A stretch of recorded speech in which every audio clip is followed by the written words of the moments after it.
friends, and welcome to another edition of Capital City Bison football here on the SHNSports.com broadcast network. I'm Rob Hipp alongside Karl Schoening. Karl, we are set for a good one here tonight. We appreciate Coach Lewis Brown and all of the staff here with the Capital City Bison, and it has been a true honor and privilege here over the past few weeks to bring these games. And good to have you here tonight, Karl. Oh, always fun for some football, even if it's in spring. So it's fun to see these guys come on out, and we're here on the campus of Westwood High School, and it's going to be fun. I've never seen a game out here before, so I imagine these guys are going to leave it all out on the field like they do every game. Well, today, 72 degrees outside right now, humidity at 65%. It says winds are calm from the National Weather Service. That is dead wrong. It is gusty out here this afternoon, and we are expecting rain a little bit later on as this game goes on. Right now, only a 20% chance, but we can already feel some of the mist coming our way here.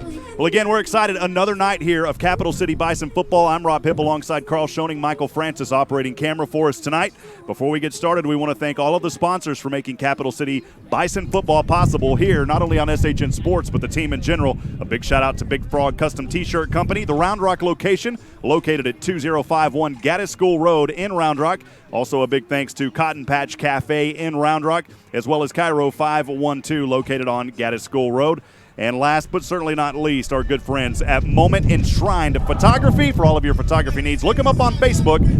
Moment Enshrined Photography. Karl, we are enshrined in a moment of wind. We don't know if it's going to rain. We've got some sunshine between the clouds behind us, but we are getting set for a good one here tonight with a little bit of drizzle blowing in on us. Oh, it's going to rain. These threatening clouds are coming in this direction, and the fun bet that we took before the game was whether or not they'll continue to play through a little lightning. And I imagine the safety of the players is in mind, but a little lightning hasn't hurt anybody before, right? It's hurt a lot of people, so we got to be careful here tonight, and I'm sure that if there is something of that nature that, you know, the appropriate situation will be taken. Well, as you said earlier, we are on the campus of Westwood High School here on their beautiful practice facility. We want to extend a special invitation and thank you to Round Rock ISD for all of the great work that they do as well. We always appreciate them, and getting to broadcast games, of course, over Kelly Reeves, and then here tonight, Dwayne Wyrick always doing a great job. We appreciate him.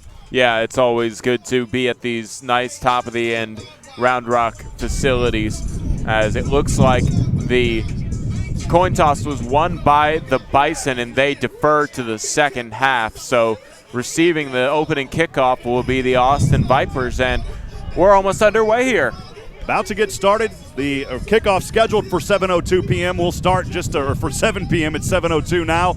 Team Caps is just meeting moments ago, as Karl stated. The Austin Vipers tonight in their black jerseys, black pants with gold numbers. They're outlined in white.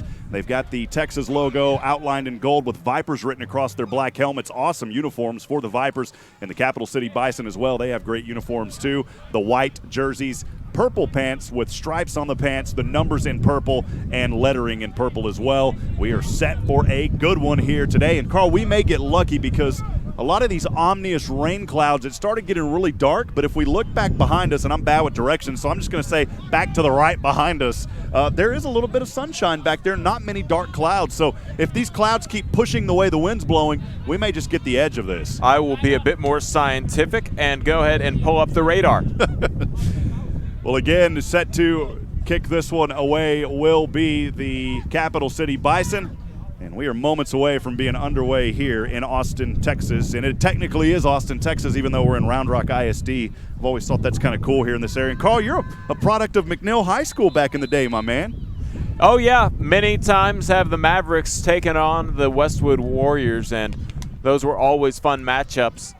But as time went on, it's been a while since I've seen my high school team play, but the Westwood Warriors, obviously one of the teams that they still continue to play despite the several years of realignment. Well, two back set to receive for the Austin Vipers tonight. Capital City doing a great job this season. They remain undefeated here in play, from my understanding. And we are starting semi-pro football here tonight in Austin, Texas at Westwood High School. Scales set to kick this one away for the Vipers. Beg your pardon, for Capital City. Running up, right toe to leather, short squib kick, and we are underway here in Westwood. Ball fumbled around on the 30 on the far side, bringing it to the right hash mark, still on his feet, and we'll bring it up to around the 45-yard line.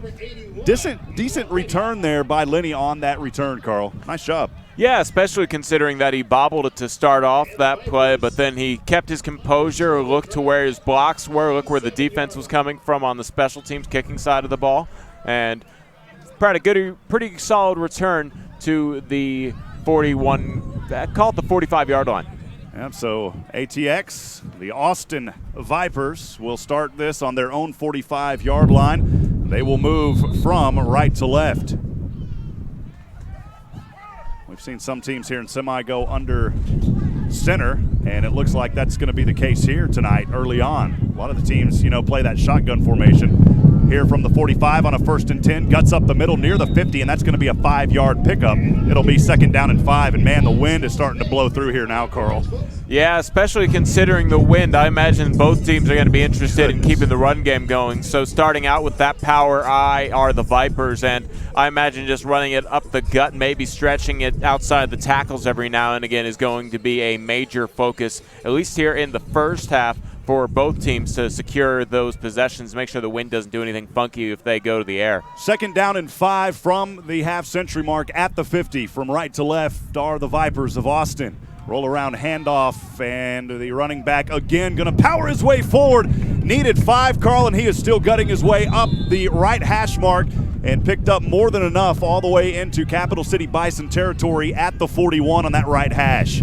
Yeah, he finished through a lot of contact. He was hit basically as soon as he got through the trenches, but even was able to turn his legs into the secondary before he was brought down, and they mark him down at the 41. They enter Bison territory, and the Vipers starting off really establishing their run game.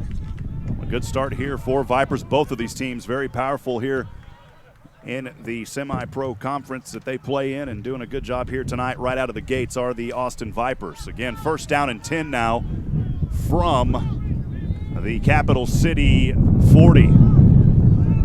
Haywood will hand off to the right side, and this time his back will be stopped. The ball carrier there on the play, and he got pummeled backwards. We'll see him when he comes around here. Looks like it was number 25, and we do have a roster that came in here. We appreciate Adrian Zepeda. It was Moss Mays on the carry. Karl, I'll send that roster over to you as well, my friend. Thank you. As Mays there loses yards on 1st down, he lost a couple. That was the first time we saw 3 straight runs here for the Vipers, but that was the first time we saw it go to the outside, and a good job reading it were the Bisons as they found it on the left side of the field. 2-yard loss on the play will bring up 2nd down and 12. The ball resting on the Capital City 43 on the right hash. Quarterback in shotgun is Haywood. He'll step back, throws over center, has a man wide open. Caught at the 10, 1st down and in the red zone for the first time tonight.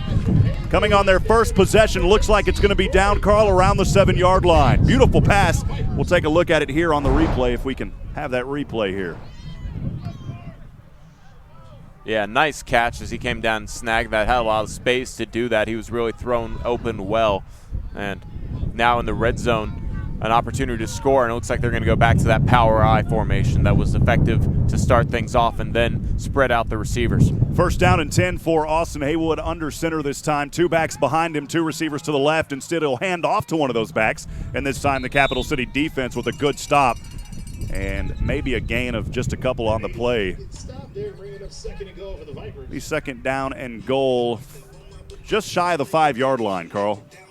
Yeah, they just kind of sidestepped to the next marking of the ball, so it's somewhere around that 5-yard line. But definitely the best job the Bison have done all job on those runs up the middle on that play right there. Boy, the wind tonight, and we apologize. We don't have any control over the wind. If we did, Karl and I wouldn't be broadcasting. No, we'd have a lot more money. We'd be living in the Bahamas somewhere.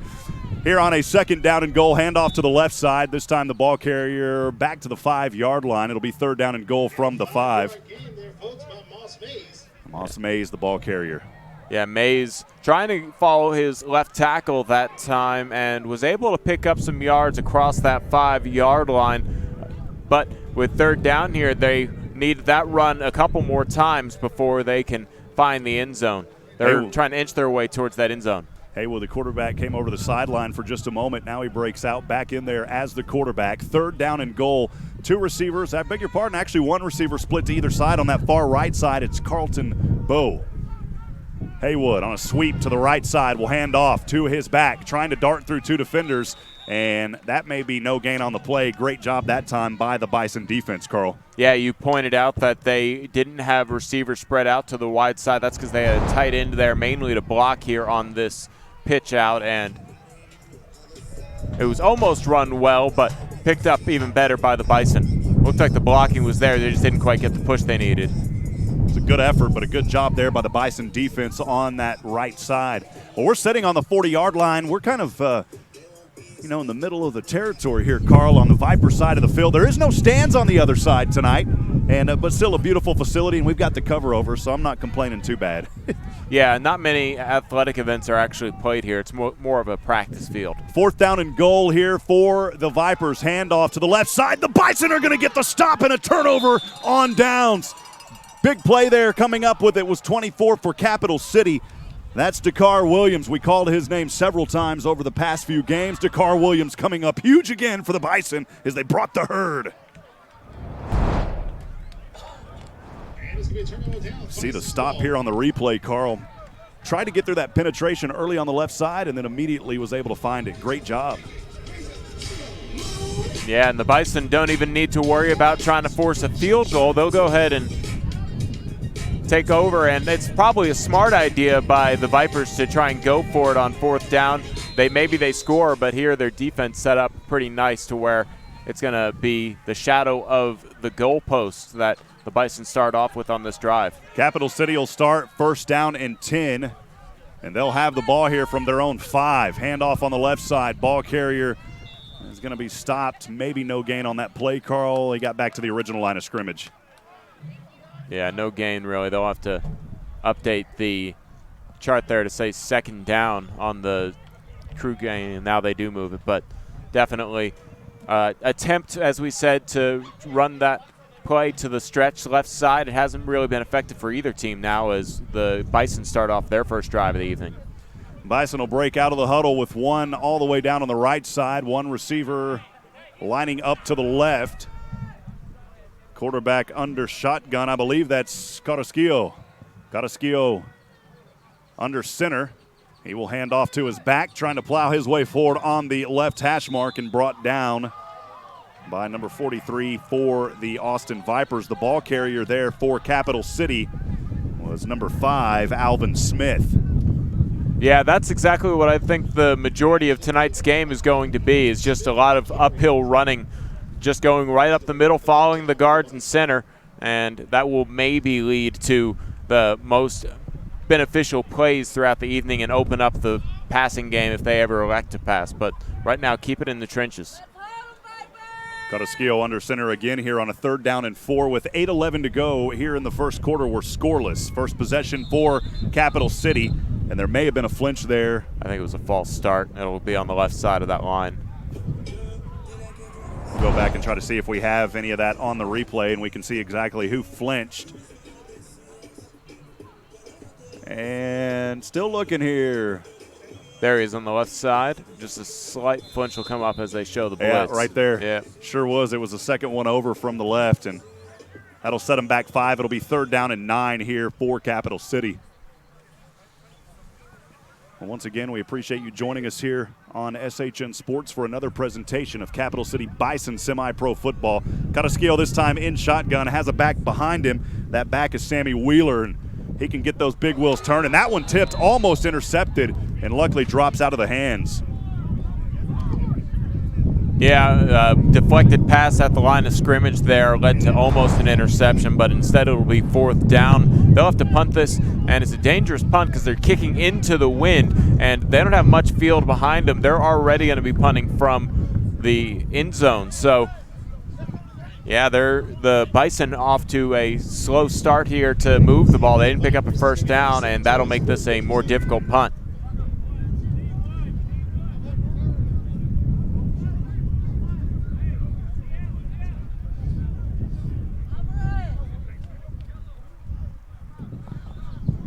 Well, the first possession for Capital City tonight looks like it's going to result in a punt situation. As you brought up a very good point, I know the National Weather Service said the winds are calm. They are not calm. I would suggest that they're gusting right now probably around 15 miles an hour. And we have our first timeout on the field here tonight. 6:39 to go. Clock needs to stop. It's running on the timeout. And there we go. The officials finally say stop the clock. So they'll probably reset it, but around 6:40 or so to go. Here in the first quarter, we're scoreless. Each team has touched the ball once. I'm Rob Hipp alongside Karl Schoening, Michael Francis on camera for us tonight.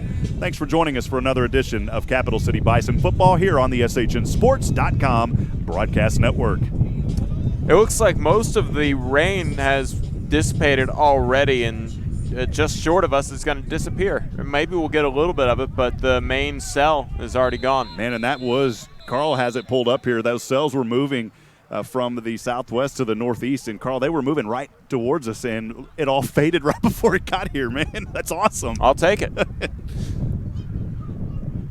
Karl lines up here, plays quarterback, but he also punts the ball for the Capital City Bison. He is standing in his own end zone. One back to receive for the Austin Vipers on the Capital City 35.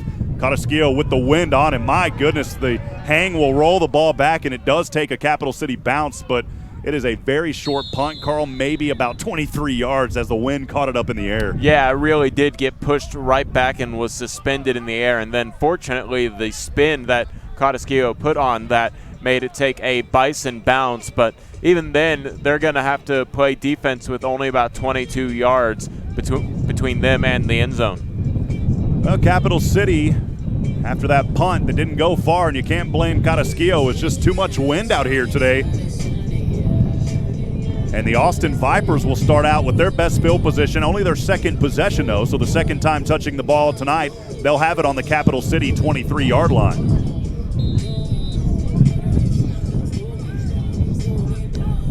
They will go ahead and need to get this stop, but they got one earlier on downs, and maybe even if it's the same situation, they keep the field goal out, they'll have good better offensive situation. First down and 10 from right to left. Haywood under center. He'll step back, looking, and he is sacked in the backfield beyond the 30. What a play by Capital City. Oh, baby, it was the big 4-2. Demetrius Moles saying, I'm going to bring the Moles, baby. It's number 42 is Demetrius Morales. See that on the replay there. He came through right away, Karl. Yeah, play action didn't fool him one bit. He saw that the quarterback kept the ball and brought him down. It's a way not to get fooled, and then the running back there probably should have picked him up instead of continuing with the play action. Morales taking him back to Dallas on that play, Karl. Oh, baby, it's going to be second down and long now. The ball all the way back to the 30, so we'll call it about a 7-yard loss on the play. Stepping back is Haywood, throwing a bullet down over. It is picked off in the end zone by Thompson. And Thompson, though, brings it out of the end zone, Karl? Yeah, I think that was close to being across the goal line, and he might have hurt his offense right there being downed right at the goal line. Here's a look at it. I think he caught it in the end zone. He does. He lands in the end zone, so it could be a touchback, and they will rule a touchback here as now they start to move it. His right knee went down right in front of the goal line. And so an interception here by Alex Thompson, number 30 for Cap City. Second possession now for Capital City. They've been able to force the turnovers early this season. They've done a good job through 4 games and continuing that here tonight. They'll start for their second time tonight touching the ball on the offensive end. They'll have it on their own 20, 80 yards as they go from left to right trying to get into the end zone. We're still scoreless, 5:14 to go here in the opening quarter of play. Karl under shotgun, one back, or under center. I keep saying under shotgun, Karl. Handoff here to his back, and still on his feet after a nice spin move, still darting through defenders, angling to the left side near the 30, and finally brought down. He was initially stopped for no gain, and then a nice run right there on the right side by Sammy Wheeler. As we say here, Karl, keep those big wheels turning, baby. He did right there. He got a lot of contact as he kept bouncing off like a little ping pong ball where he just bouncing, kept finding a way, its way through its defense. You ever chase down a ping pong ball? That's what that looked like right there. It kept bouncing through the hands, and defense couldn't quite stop him where they initially hit him. He picks up 9 yards on an initial hit at the line of scrimmage. 2nd down and 1 for the Bison of Capital City. Carrasquillo under center, 1 receiver to either side, has that back beside him. 1 receiver down to the right, that's number 17, and we don't have a name, unfortunately, tonight on the roster for him. We'll try to get it at halftime. 2nd down and 1 from the 29 on their own side. Handoff and plowed back immediately for the loss. Wow, what a play, and jumping up on it. It was a handoff, not a sack, just a loss there, and it was number 16, Matt Veach. He said, "You reach, I veach," instead of teach, Karl. Yeah, the analogy works right there, I suppose, is there wasn't much time for the running back to do much more than reach and secure the ball, and that could have been a dangerous play as the blocking didn't hold up too long for the handoff. Well, a loss of a few on the play takes it back to 3rd down and 5, so a loss of 4. Where's that phrase from? Oh, it's basketball. It is a basketball You reach, one, I yeah. teach. Mm-hmm. We're having fun tonight. That's why we love doing semi-pro football, my friend. 3rd down and 5. Carrasquillo will resume now. Bithsheim under. No, he's back out at shotgun. 2 receivers to the right, 1 to the left. Almost a jump there on that left side. Handoff up the middle. Trying to spin through defenders, and he will not get the forward progress there on the left hash mark. It was a good initial run by Alvin Smith. And Smith, though, unfortunately, he's going to be about a yard short.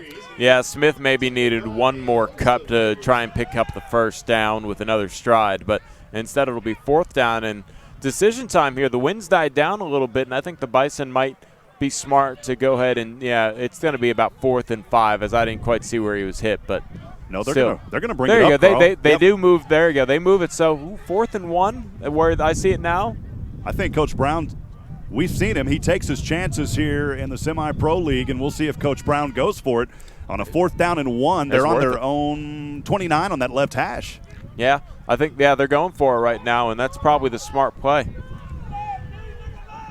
The Bison will bring the herd to the line. Capital City, 4th down and 1 from their own 29. Ball resting on the left hash mark. Carrasquillo will line up under center, possibly. He's calling the plays there at the line. He will go under center. 2 backs behind him. Carrasquillo will get the low snap, and he will dive forward. He is close, and he has the 1st down, just shy of the 30 at the 31. Yeah, they showed off a little wishbone, and instead they elected to go ahead and, instead of handing it off, just go ahead and quarterback sneak it. They do a good job pushing it. It was a great job there by Carrasquillo. I've got to know him, Alexi Carrasquillo, over the past few weeks. An outspoken, tremendous young man, and have enjoyed chatting with him on Facebook, on social media, and can't tell you how much we appreciate the opportunity to be here for Capital City and cover these guys and get them some much-needed exposure. A great team under a great leadership of Coach Lewis Brown. Well, the 4th down conversion is good. 1st down and 10 now for Capital City on their own 31. Carrasquillo through 2 defenders over to the left side and in and out of the reach. The intended receiver had a good opportunity there. It was in the direction and into the hands and out of the hands of number 83. That's Mashik Williamson, the tight end. Yeah, good job by Carrasquillo to avoid the defense as he saw his protection break down and still make a throw on the run. The 2nd down and 10, 1:59 to go here in the 1st quarter. Capital City, Bison semi-pro football on SHN Sports. I'm Rob Hipp with Karl Schoening. We're scoreless. 2nd possession. Each team has only touched the ball twice tonight. Capital City on that 2nd touch right now. It'll be 2nd down and 10 from their own 31 on the left hash mark. Carrasquillo in shotgun. Has a back, I believe that's Thompson, or it's Alvin Smith to his right. 2 receivers down on the right and 2 up top. The handoff is to Smith. Smith daggering through defenders and has the lane right up the left hash mark for the 1st down. A 15-yard carry to the 45-yard line. Yeah, he's quick. He darted through the line of scrimmage and then was able to make 1 cut and pick up the 1st down before he was brought down in the secondary. Another look at it here. Yeah, the safety's there for a reason. Otherwise, he might have been gone. A good reach there at the end, too, to kind of extend and get that extra yard. But you got to be careful because if you reach sometimes too much, that ball pops out. Luckily for Smith there, he was well on his way. 1st down and 10 from their own 45. Carrasquillo to Smith again on the misdirection. Smith on the left hash mark, and he'll only get back to the original line. And they say there's a fumble on the field. The officials, though, They haven't called anything yet. We'll take a look. Yeah, the officials didn't see anything. It looked like he was down to me and then let go of the ball, and it happened so quickly that one of the Vipers picked it up. See if we can see anything on the replay. They're talking it over, and it doesn't look like they're going to give it to the Vipers. Smith, that was a hard one, at least from our angle. Smith was backpedaling as he spun around. Who knows, Karl? Yeah, the officials didn't see it, so thus they're not going to be fooled in the attempts that it was maybe just an attempt of, hey, a loose ball came out. It'd be an interesting thing to practice in a world with no video replay. That's right. Under a minute, 49 seconds here in the first quarter. We're scoreless. Second down and 10 for Capital City. Carrasquillo talking to his receiver on that far right side. He's got it back to his left. Two receivers split to either side. Carrasquillo standing on the 40. Good protection early in the pocket. Breaking down. Carrasquillo tuck and run. And he will pick up a few yards on the play. Could have been sacked back there, but able to dodge defenders. Goes up the left hash. And Karl maybe picks up 2 on the play. Yeah, he's very quick on his feet and was able to turn that into a situation where he couldn't find anybody because they pressed at the line of scrimmage, but then they dropped back a couple in coverage for zone defense, and he decided, I'm just going to tuck it and run instead of perhaps throw an interception. We talk about it. It's dangerous with the wind the way it is. And we may do it here for the first quarter as the clock chimes down, and that will do it for the first quarter. We'll switch sides. Stay with us. We're scoreless here from Westwood High School. Capital City 0, Austin Vipers 0. You're listening and watching the Capital City Bison here on the home of the Bison, SHN Sports. Karl, we want to go ahead and thank some more of those wonderful sponsors with Big Frog and others. Yeah, Big Frog Custom T-Shirt Company, the Round Rock location located at 2051 Gaddis School Road. Also, Cotton Patch Cafe at 1700 East Palm Valley in Round Rock. Let's not forget Cryo 512, also on Gaddis School Road, 2681 Gaddis School Road in Round Rock. Big thanks to all of the sponsors who help make this broadcast and Bison football possible. We appreciate them, and also Moment Enshrined Photography. Thank you for keeping the weather enshrined away from us tonight. We appreciate that. Everybody is jamming here tonight at Westwood High School. Nice crowd here on an overcast and potentially rainy day. We got a lot of fans that have made it out. And Karl, I got to tell you, this football is some of the coolest you've seen here in semi-pro football. And got the cheerleaders out there on the field as well. Makes it fun, man. You're talking about a professional organization on both sides, a professional conference and a professional league here in the CRAFL. It's so cool to see it, man. Oh, yeah, and these broadcasts help bring them exposure to where they can find other fans that are hungry for football in the Central Texas area through the power of the internet. Magic internet machine always working. And don't be fooled. You know, it happened with the Austin Spurs, the walk-on, who now plays Jonathan Simmons, who paid $100 to try out years ago, and now he's in the NBA. Yeah, he's playing for the Orlando Magic right now, making $20 million a year. So we talk about that in the NBA G League. Back then it was the D League. But there are scouts that watch some of these semi-pro games, and there has been stories of some of these guys getting picked up by the Arena Football League, and even one that I read a while back, the Canadian Football League. You never know what's going to happen. Talent searchers are everywhere, especially on the internet. That's right. Third down and a short 2 here. I beg your pardon. Third down and 8 as the sides flip now from right to left. And we are 15 minutes on the board to go here in the first half of play. Live from Westwood High School, we can see the towering bridges of 183 overpass and 620 just to our north. Michael knows the direction. I don't. Third down and 8 here. Carrasquillo in shotgun as he'll go from right to left. Gets the snap on the left hash mark. Carrasquillo being chased across to the right side. Still on his feet. Carrasquillo angling to the outside. And again, avoiding a sack, picking up positive yardage, though. He needed more than that, Karl, but at least he didn't take a loss in the backfield. He'll pick up maybe 2 to the half-century mark at the 50. Yeah, Carrasquillo doing more magic with his legs. He saw the defense coming from his blind side, was able to glance over there, tuck it and run, and turn the corner right before the sidelines, and at least pick up positive yards. Like you said, they had a 4th down conversion earlier in this ball game on that quarterback sneak, but here, 4th and about 4, 4th and 5, it's going to be a close call what they want to do, because they would need to have a very effective run play, or maybe they chance it with the pass this time. It looks like they're going to go into the shotgun to pass it. Well, they did move it into Austin territory at the 49. Carrasquillo in shotgun to receivers to the left, has his back offset to his right. And Carrasquillo through defenders will throw it, and it's incomplete. It was intended for number 17. Great defense on the play by the Austin Vipers, and it's a turnover on downs. Yeah, wide. The pass was just a touch wide, and that led to it going off of the fingertips of the intended receiver. And otherwise, that's a first down. But in this situation, I think that's probably the best way. The defense has been playing well for the Bison, and might as well try and keep this drive going and be the team to strike first. 14-15 to go here in the first half. We're still scoreless. Third possession of the night coming up for the Austin Vipers. The first possession started out on their own 45, and that one unfortunately resulted in a turnover on downs. Capital City got it at the 5-yard line. Second possession for Austin started out on the Capital City 23. They were almost in the red zone to start. An interception, though, and then here on the third possession, trying to do something here. No score on the board. Again, 14-15 to go. First down and 10. Ball resting on their own 49-yard line from left to right. Haywood will hand off to his back on the left hash mark. Bouncing through defenders. Haywood, the running back, pops his way forward, Karl, and picks up looks like maybe 11 on a first down, and that'll be a move of the change depending on the spot. Yeah, right there. He spun away from the initial contact, and I think just that little bit of confusion of what he was going to do after initially hit opened up a lane for him to pick up that first down. It was Mays on the carry, and Mays does have the first down into Capital City territory, and that ball is resting on the Cap City's left hash mark. Looks like around the 40. Handoff here to Mays again. Mays fighting through defenders between the hash marks this time. Darts his way forward, and another 10-yard play to the 30.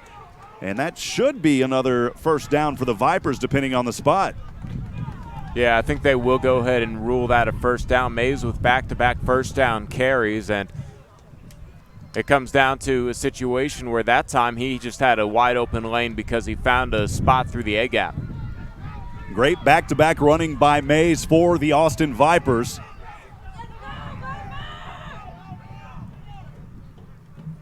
Haywood in shotgun here will hand off to his back, and this time the Capital City Bison defense able to stop him after maybe a 2-yard gain on the play. The ball carrier for the Vipers was number 2. That is Antonio Shaw. Antonio Shaw with the carry. Looks like he picks up 3. Karl, will be second down and 7 for Shaw and the Vipers. Yeah, Mays getting a break there. Shaw still picking up positive yards, though. This drive started for the Austin Vipers on their own 49. They've got it in Capital City territory now, trying to get into that red zone. And the ball just inside the 30-yard line on a second down and 7. Haywood stepping back, right side pass over to the right. It is intercepted by Capital City on the left side. Across the 50, has daylight, and taking it to the house, baby. Gets the first 6 on the board. What a pick and what a run by Christian Levy. That's going to be touchdown, Bison, interception. Number 27. That's going to be Christian Levy.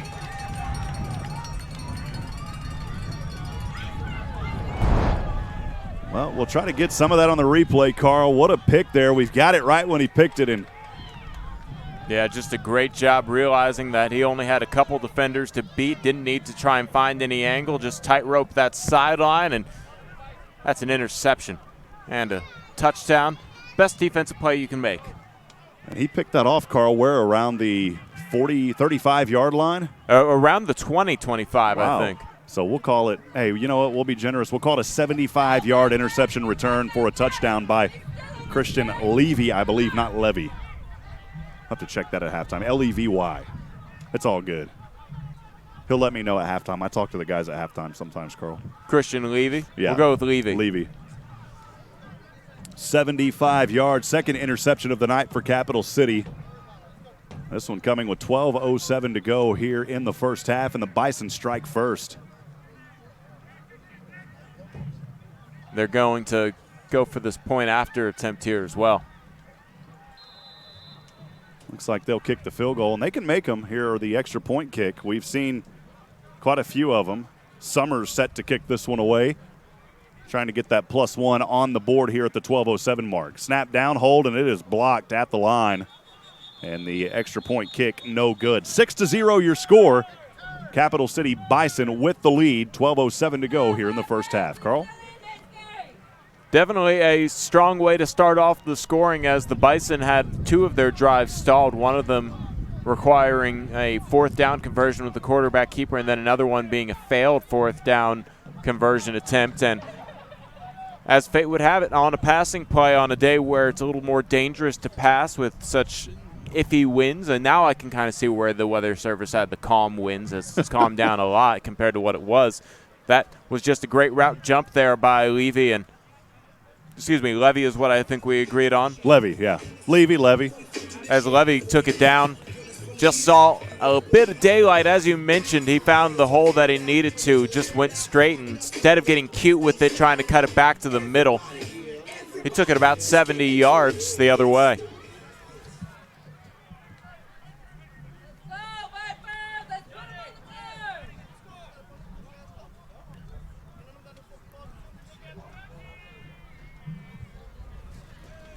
Capital City will kick this one from right to left, leading 12:07 to go here in the first half, 6-0. 2 set back to receive for the Vipers, and with the wind behind the ball, this one will sell and be fielded around the 10 in between the hash marks. Carrying it across here and trying to dart defenders on the right side, angles his way back to that right hash mark and finally brought down at the 26-yard line. Good return there, and a good job, though, by the special teams of Capital City. Yeah, Elliott on that return, able to find room up to about the 27-yard line. Good return there on one of the plays that we're seeing eliminated a bit more from professional football, those kickoff returns. Sooner or later, that might be completely gone from the game of football, but still a good opportunity to get your offense in a better starting position. The Austin Vipers will start on their own 27 on the right hash mark, 1st down and 10. With 11:58 to go here in the first half, trailing 6-0 after the 75-yard interception return on the last possession by Capital City Bison and Christian Levy. Again, we'll get that correct pronunciation at halftime. Levy right out there in front of us in that corner position, and you can spot him easy. He doesn't have his jersey tucked in. You can get away with that here in semi-pro. Football? Yeah, I don't think it's a rule in football. He just kind of has a longer jersey. A longer way to grab, too, though. You got to be careful. It's a little extra tail there if you try to grab him and tackle him. Yeah, it's part of the uniform, obviously. So just because he has a shorter jersey, he could probably get that used against him. Same thing with, I believe, one of the running backs for the Vipers, as he has long hair. It's part of his game, as the hair is considered part of the uniform in football. It's not in basketball. I learned that last night with James Harden. Apparently, you can foul his beard. Wow. Oh, man. Well, the Spurs, they go on a 9-game streak and then lose their last 2 in the NBA. But, at least we'll still be in the playoffs. Yeah, it's almost all but guaranteed that the teams that are in the playoff picture for the Western Conference are all going to make it. I'm missing my Baylor Bears basketball tonight. They're playing number 1 Gonzaga. Oh, that'll be interesting. Yeah, after they Baylor kind of did the small upset against Syracuse. Sick'em March Nation. always interesting. 1st down and 10 for the Austin Spurs. They've got it again on their own 27. Austin Vipers. Or Austin Vipers. We were just talking about the Spurs. Handoff here in the backfield, and the running back maybe gets back to the original line of scrimmage. The ball carrier there for Austin, number 2, Ontario Shaw. I get confused, Karl. We start talking about basketball, and then I start calling them the Austin Spurs. Yeah, Vipers need to try and find an answer back to Levy's pick 6 on their last offensive possession just a few moments ago, and they found themselves down to 2nd and 10. 11:23 to go, first half. 2nd down and 10 for the Austin Vipers.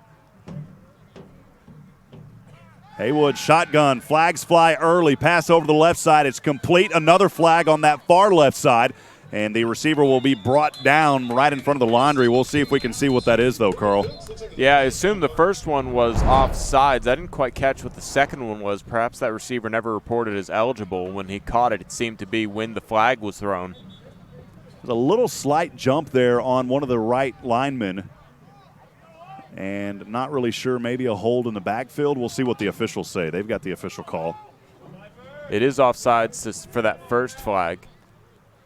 The Other flag. Waiting on the call of that one, and they're not going to say what it is. Maybe both of them saw it and one threw the flag late.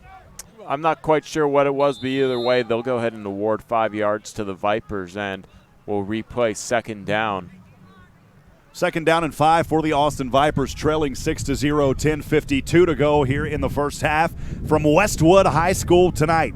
Little semi-pro football action here on SHN Sports. Rob Hipp alongside Karl Schoening, Michael Francis running the camera for us tonight. Thank you for joining us. Haywood shotgun. Triplets this time, bringing the trips, baby, to the right side. One receiver all alone to the left. And nobody, actually one back behind him. Getting the block, Haywood. He'll throw it as he's tackled. Vipers somehow catch it at the 50. Wow, what a play by the Vipers, pushing forward to the 45 of Capital City. Richardson with a nice grab, Karl.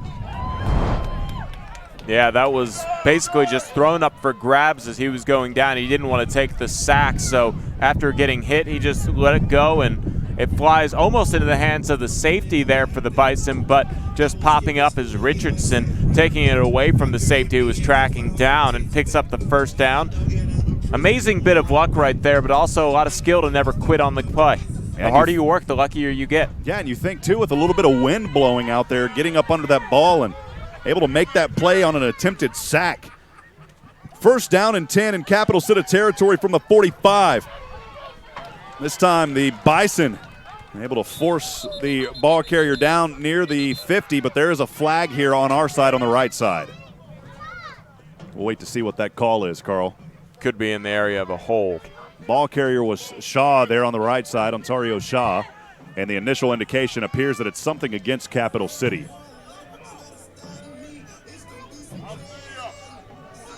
And it's a personal foul face mask that they call against the Bison. So that's 15 yards, and penalties and a little bit of luck being the difference here in the third drive for the Vipers. Or is it their fourth? Fourth drive here. Fourth drive tonight, and you know that's not in the playbook. They don't put in the game plan, hey, let's go ahead and write in a few penalties, maybe a couple of offsides. We'll just throw that in there and make it happen somehow. They don't do that. Yeah, the offsides and the personal foul here resulted in 20 penalty yards on this drive, which is the difference between a third down deep in the sticks or, as they moved up, a big play on that hit was as he was thrown play. Now, if you look in the game plan, though, Karl, and you see like a four-leaf clover, then I would start to worry because somehow they knew that luck was going to happen. Yeah, but some people need it.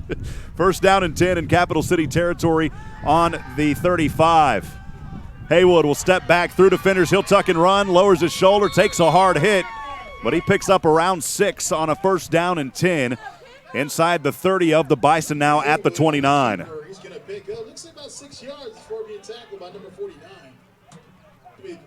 Yeah, they're here on second and about 4, I think, is what we just heard from our PA. It'll be a main play here for them to get a stop, because if you can get him third down behind where they are right now, the line of scrimmage, make it like a 3rd and 5, I think the Bison can pull out a stop on third down. Second down and 4 from just inside the Capital City 30 at the 29 on the right hash. Haywood will step back, throws over to the right side. It's picked up and caught, darked out of the air, and close to a touchdown. They're going to roll him right at the goal line, Karl. What a grab.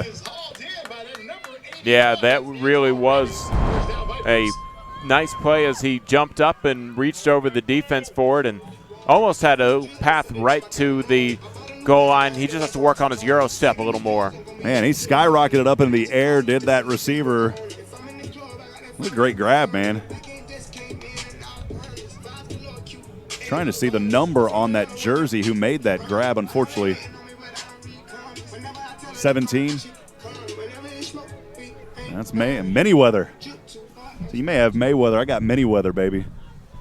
First down and goal for the Austin Vipers from the Capital City 1. Yeah, I think it's going to be a handoff to Mays here. It is, and diving forward, and it is a touchdown there on the left side. Mays with the touchdown, and we're all tied up with 7:16 to go here in the first half. We'll wait to see if Austin kicks or if they go for it here. A lot of these semi-pro teams we don't see it at the alumni level. We don't see many kicks at the alumni football level. We're here at semi-pro, a lot more organized and more consistent football, and you can see it by the number of players on each side, Karl. There is a lot of players out here for either team. Yeah, a really disciplined both teams. The penalties are understandable mistakes in terms of just a little bit of timing, but it's not like we're seeing too many false starts or anything along those lines. As we give them credit for their organization, it looks like the Vipers were just a little bit out of focus and decided to call a timeout here on the point after attempt. 7:16 to go, tied 6 apiece here at Westwood High School. On the Westwood High School practice field, beautiful facility here in Austin, Texas, part of Round Rock Independent School District. And we are awaiting that breakup of the timeout here by the Austin Vipers. Yeah, probably frustrating to use one of your 3 timeouts on the point after attempt, as usually you have this ready to go right when the touchdown is scored. But the Vipers, they have the lead at stake here, so they want to make sure that they have it right. Several whistles blow. They'll say, hey, it's time to break this up. Let's get back into football here. And we will break the huddle and see what the Austin Vipers have in store here for their extra point attempt. They appear to line up that they are going to try to run this one, Karl. Yeah, it looks like a pistol formation. Unless, yeah, they go under center here. It looked like for a second there they were going to set up in a pistol, which I hadn't seen from them all night. Maybe some trickeration, too. We'll see what Haywood has up his sleeve here, going for 2. Haywood under center. He'll get the snap, rolls to the left, and his back will head forward. And does he have the 2-point conversion, or is he stopped? He may have been stopped. Some of the Capital City players coming up saying we stopped him. Yeah, Mays made a play for the end zone. His teammates are all saying that it was a 2-point conversion, and I guess they're going to go ahead and rule him short. The official's talking about this. We saw it on the replay here, Karl. He is short. And they did give it to him. We'll take one more look at that replay, Karl, because from here, and I know the angle isn't that great, but if you look at the replay, the goal line up here, it looks like he was short right there, and he rolled over, and on the rollover, they gave it to him. A close one. They don't have the benefit of the replay like we do, so that changes the dynamics of this game, and Austin takes the lead. 8-6 the score. The Austin Vipers, the home team tonight here at Westwood High School, lead with 7:16 to go after the 2-point play here in the first half. 4th possession coming up for the Capital City Bison. It's been a while since the Bison have touched the ball. They did have that interception return, 75 yards at the 12:07 mark. Before that, though, Karl, the last time they had an actual offensive possession was at the end of the first quarter. Yeah, it's funny how a defensive score can keep your offense on the bench for a long time. Kickoff from left to right into the wind. A good kick here. It is fielded by Smith on the left side. Smith through 2 defenders, and he'll finally punch his way to the 30-yard line there on the left hash mark, and that's where Capital City will have to work. Trailing by 2, 8-6, 70 yards to go, 7:10 to go here in the first half of play. Opportunity for the Bisons to retake the lead here, and also probably part of their game plan will be to burn a lot of clock before halftime. So if they do end up giving the ball back to the Vipers, they won't have much time on the clock. In fact, the offense probably having a meeting right now in front of us to talk about what they would do with the short clock, as the defense will be handled by other coaches. Again, this is only the 3rd time the Capital City Bison offense have touched the ball tonight.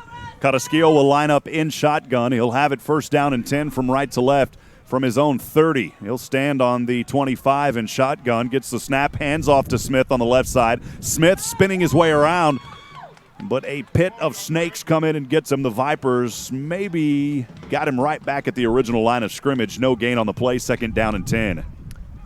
Yeah, nice job clogging up the trenches there by the Vipers, and that's been sort of their game plan, but they've also been able to read the Bison well when they do want to pass, and have dropped some coverage back there as part of their typical, or I guess, defensive options. 2nd down and 10 after no gain. Carrasquillo in shotgun, 2 receivers to the left, 2 up top to the right, has a back offset to his right. Jump start there on the right side by the Vipers. The handoff to that back, and he will dive forward for about a gain of 1 on the play. The ball carrier there, I believe it was Roosevelt Mallon. Yeah, Mallon tried to counter to fake going to one of the gaps on the left side of the line, instead cut right back to the center, and was read really well by the Vipers. They again do a good job clogging things up, so might force a passing down here on 3rd and 10. They'll actually give him, Karl, looks like 2 yards. It'll be 3rd down and 8. Well, they'll give him 1. 3rd down and 3rd down and 9. Kind of they got the markers on the side messed up. The ball is actually resting on the 31. Carrasquillo steps back, heaves one to the left side, well out of the reach of his intended receiver there at the 30-yard line. The intended receiver on the play for Capital City. Nowhere close in the area to Carl Stewart, the wide receiver. Actually, we don't have a name. It's not Carl Stewart. It's number 23. We don't have a name on the roster for that player. He'll go nameless for now. We'll get that one at halftime if we can. Well, now that it's 4th down, that passing down was needed, but a bit overthrown by Carrasquillo. And now 4th down. Even though it's taking the Chang gang a little while to turn it up, I believe it's 4th down. There was a bit of a discussion over here with the Austin Vipers coach and and they're going to say it is a false start declined.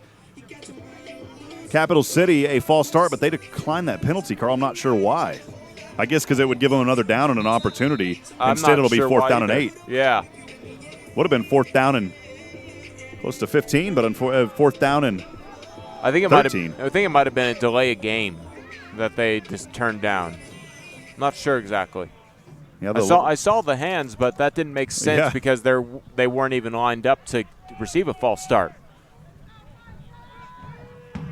Maybe the wrong hand signal out there on a different call. 4th down and 9 from the ball jump through there, and the flags fly, and we'll see if that's a false start or if it's encroachment by the Austin Vipers. Yeah, that's a 5-yard penalty on the Vipers, although they're calling for a false start.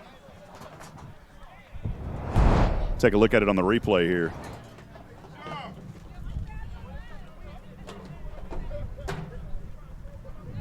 Whatever they decide to call, I believe it's going to go against the Vipers. So let's see, though. They will call it a false start. So the Bison are the ones who lose 5 yards. Wow. On this 4th down where they could use that strong wind that they had earlier.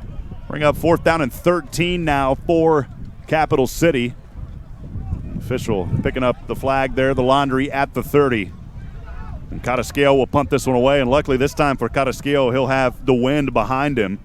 1 setback to receive for the Austin Vipers near the 40-yard line on his own side. So from right to left, the Bison will punt, 5:29 to go, trailing by 2, 8-6 here at Westwood High School.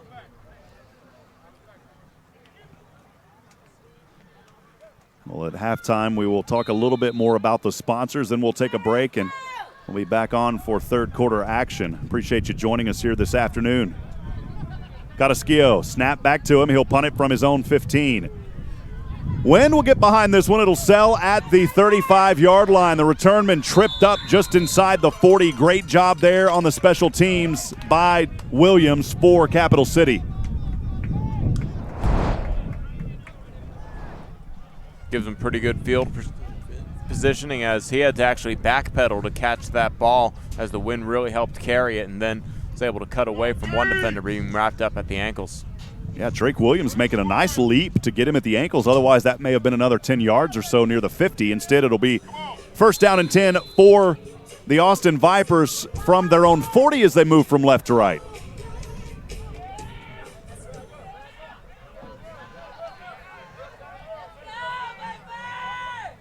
Fifth possession of the afternoon for Austin. They scored on their last one.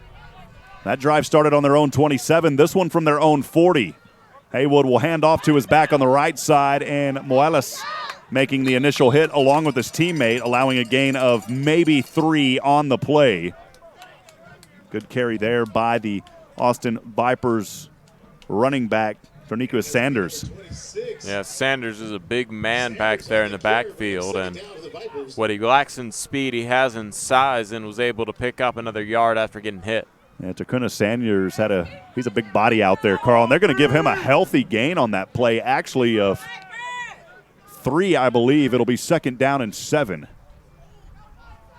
2nd down and 7 for the Austin Vipers, just shy of the 50. Pass in the flats over to the left side, across the 50, lowers the shoulder right at the 50-yard line, and a 1st down in Capital City Bison territory. Didn't catch who had that reception there at the angle that we're from. That was a good grab, though, and a nice 1st down for Austin, leading 8-6. Dawson was the receiver. 4:11 to go here in the 1st half. Yeah, he caught it right out of the backfield, knew that it was coming to him, and was able to find out where his second receiver on the block was to get ahead for that 10 yards.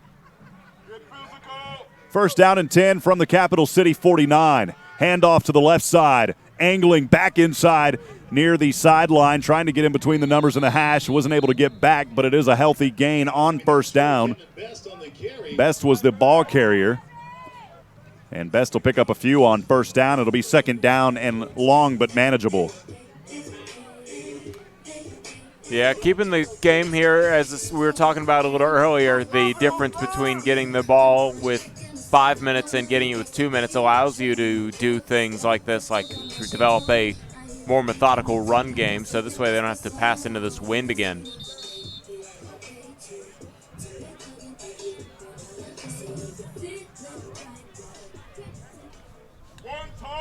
Be 2nd down and 6 from the Capital City 46. Austin Vipers with the lead, 3:13 to go here in the 1st half. Haywood, this time in shotgun, has a back behind him, trips to the right. One receiver all alone to the left, handoff to that back, breaks through 2 to tackles, and finally is drilled down near the 40 on the right hash mark. A good run right there by the ball carrier for the Austin Vipers. It was number 20, Kevin Best. He's touched it a couple of times tonight, Karl. Yeah, I thought he got out to maybe the 40, but they'll mark him down at the 42-yard line, and that makes this a manageable 3rd down, but Bison have a chance here to maybe go ahead and pick up a 4th down stop if they can maybe get a little loss of yards here, force them to pass on 4th down. Otherwise, it's been a really good job through the ground for the Vipers.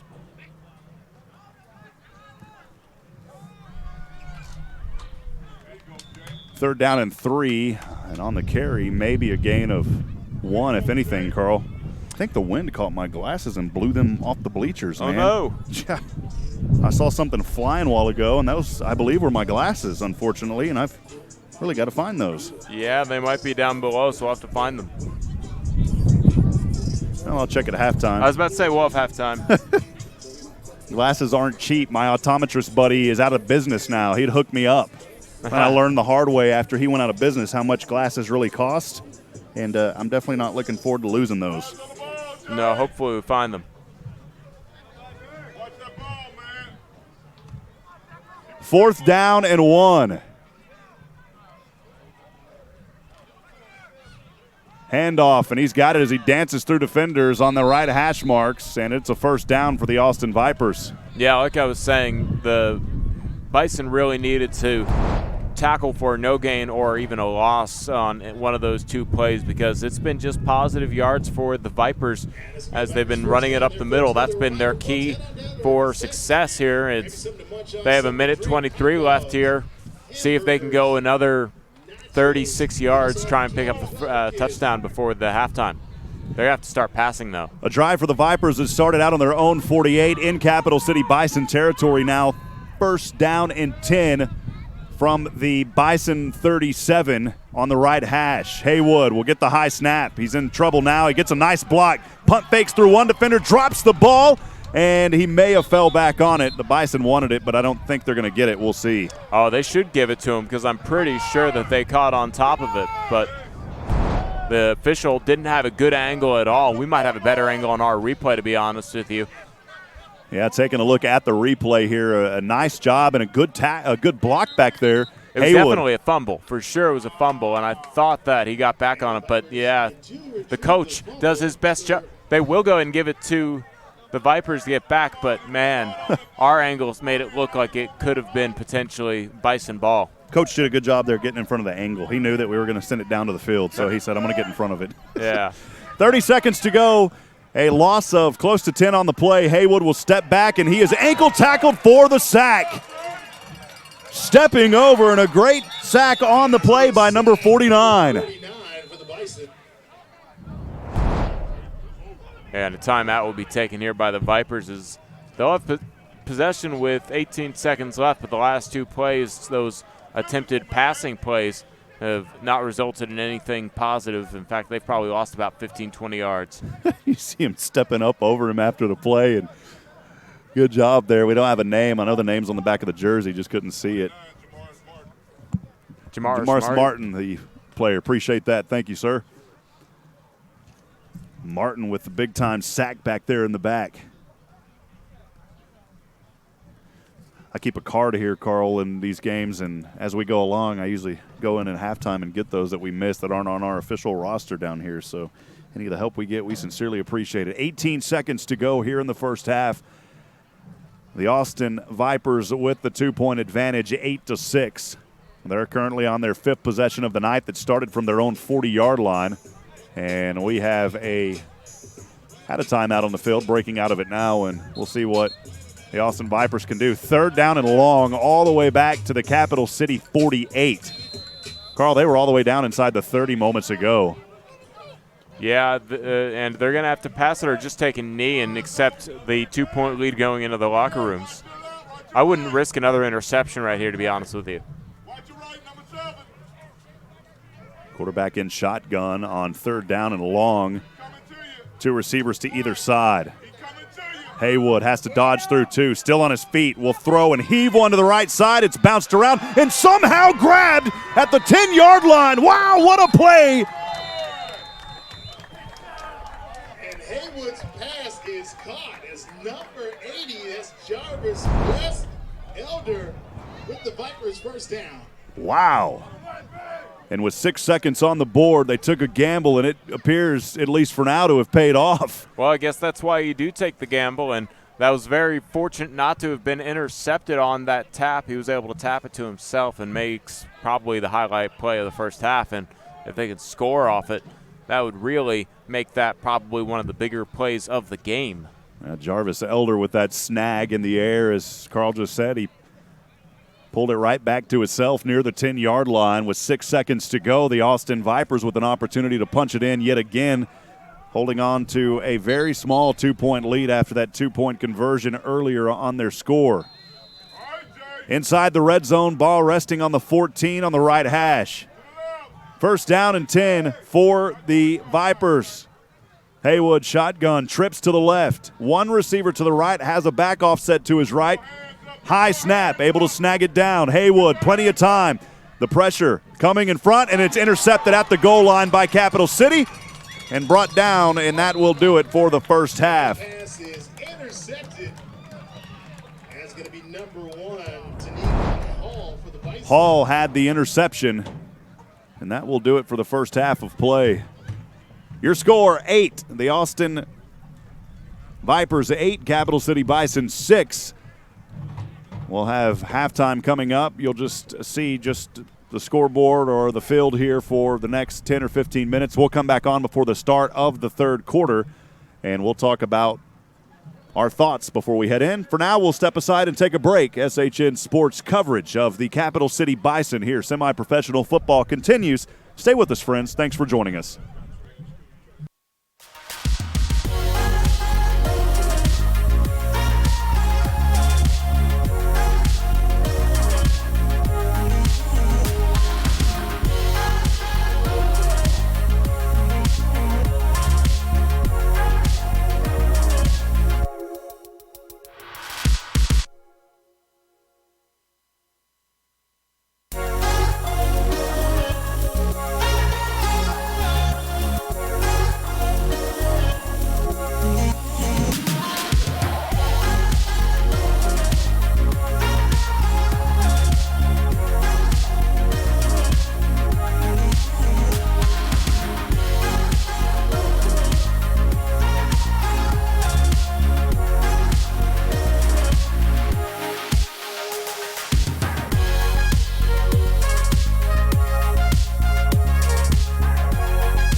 Welcome back to Westwood High School here, the practice field. Rob Hipp alongside Karl Schoening. Thanks for joining us for another edition of Capital City Bison semi-professional football here on SHN Sports. We're about to get started in the third quarter, 15-minute quarters. The home team, the Austin Vipers, tonight lead 8-6. Karl, it was a fun first half. Each team touching the ball at Levy. We were saying Levy, so it's Levy, the pronunciation on that. Number 17 is Driver for Capital City. Number 34 is Nowlin. And then number 23 is Mr. Evans. And I apologize because he told me a couple of weeks ago, he goes, man, I'm Evans, man. And I got his name down now, Karl. He's a good dude, and he wants to do some interviews with us, too, before some of the next games. And I told him we'd gladly do that. He's a great young man. Yeah, these guys coming out here playing for a lot of love for this game. 15 minutes, kickoff ensuing as the Vipers will kick from left to right. Two back to receive. One of them is Evans. McKinley also back there to receive. It will sell into the direction. Evans will field it just in front of the 20. Evans on the left side. Spins around, breaks through one defender, and he'll gut his way forward to the 30-yard line. A 10-yard return for C.E. Evans. And that is where Capital City will take the ball for the fourth time tonight. First time for the second half, trailing 8-6. Yeah, pretty solid field position to start off, and maybe the Bison can put together something right out of halftime to pick up the lead again. Karl, they mark that on the left hash mark. Capital City will have it on their own 30-yard line. We'll start first down and 10 for Capital City, again trailing 8-6. 5 seconds off the clock, 14:55 to go here in the third. Well, Carrasquillo had a good first half at quarterback, just not able to find any offensive rhythm. And he will remain in as quarterback here in the second half. We've seen some games this season where they've flipped the script on quarterbacks a few times, but Carrasquillo does a great job here for the Bison. First down and 10 from their own 30. Low snap, handoff to the back. I believe it's Smith, and Smith will dive his way forward in between the hash marks. Only about a 1-yard gain on the play. It was Alvin Smith, the ball carrier. Bring up second down and a long 9 for Capital City. Yeah, Smith again going up the middle and taking his blocking right to the trenches and picking up those couple yards. Looking for that big bust-out run, though. Well, Karl, for those concerned fans, I did find my glasses. We were able to squeeze through the fence and dive under the seats here. You got to be careful because your foot can fall through the front of these if you're not too careful, especially if you're a little kid. Got to be careful. They'll give him 2. Second down and 8. The ball on the Capital City 32. Handoff here to the right side and nothing on it. And that may just get back to the original line of scrimmage, Karl. Yeah, an attempt to try and follow the right side of the line and squeezing up the gaps were the Vipers. They'll go ahead and probably mark it back half a step, actually. Third down and 8 for Capital City. Ball resting on their own 32-yard line on the right hash mark. Again, thanks for joining us here on SHN Sports, Capital City Bison football. This is your home for Bison football this season. Appreciate Coach Lewis Brown and all the fine staff and all those associated as well with the CRAFL. We appreciate the opportunity. Third down and 8. Carrasquillo steps back. Good protection, starting to break down. We'll throw this one to the left side, over the shoulder. Almost coming up with the grab at the 45, but it's incomplete by Hill. He had a good look at it, just couldn't drop in where he needed it. Yeah, Hill had to adjust his route to Carrasquillo, and Carrasquillo, before he crossed that line of scrimmage, was right thought process right there to try and lead him with the pass. Hill just half a stride away from coming up with what could have been a huge play, but instead fourth down. I think here, when you're backed up this far, you're only trailing by 2. It's a good idea to punt this one away. Carrasquillo will line up and looks like he's in punt formation. One back to receive for the Austin Vipers. They're counting the number of players on the field. That's just smart football, Karl, and you see multiple players counting. Yeah, got to try and pick them up on any miscommunication penalties they might commit. Back to receive for the Austin Vipers is number 17. That player is Jarvis Manyweather. The punt here, a good one, will drop in the 30, and it is touched. And they finally downed it. It looked like it actually touched the right leg of Driver, and they're going to say no, and it will down around the 26-yard line. Yeah, Levy there was saying that he touched it at the 30, and instead they'll not take his word for it, and it costs them. Oh, they will put the ball at the 32-yard line. So the officials elected to go ahead and come up with their own determination. Be first down and 10 from their own 32. The Austin Vipers lead 8-6 with 12:54 to go here in the third quarter of action. Again, thanks for joining us tonight from Westwood High School. The Vipers trying to improve on that 2-point advantage. Again, 8-6. On the right hash mark, ball resting on the 32-yard line on their own side of the field. They went in shotgun, two receivers to the right, will hand off to the back, tries to split two defenders and spinning around, and maybe a gain of 1 on the play. And it is a gain of 2 yards, actually.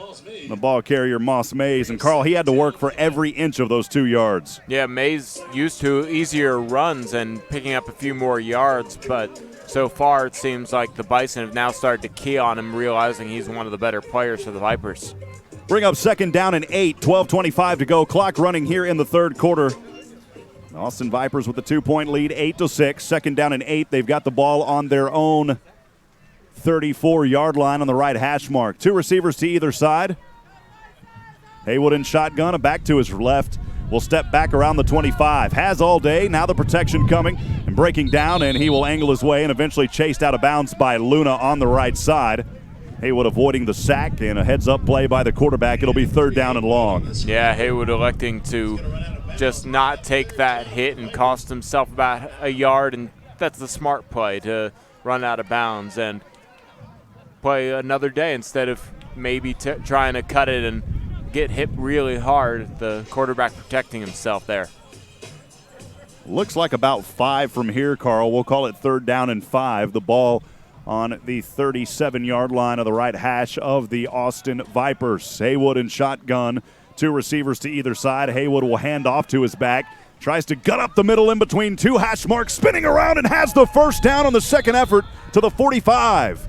Yeah, Mays, that was the run that we've kind of grown to expect from him right there. He gets hit a couple times, was able to bounce around and pick up the first down. We've seen the second effort all night tonight by Mays paying off, and he gets his team a first down all the way up to the 45-yard line as they continue to move from left to right. 11 minutes to go here in the third, leading 8-6 on the left hash mark. The Austin Vipers with the ball and the first down. They'll break out of the huddle with trips this time to the right. One receiver, the Lone Ranger, all the way to the left. Haywood will stand on the 40 in shotgun on his own side of the field with a back to his left.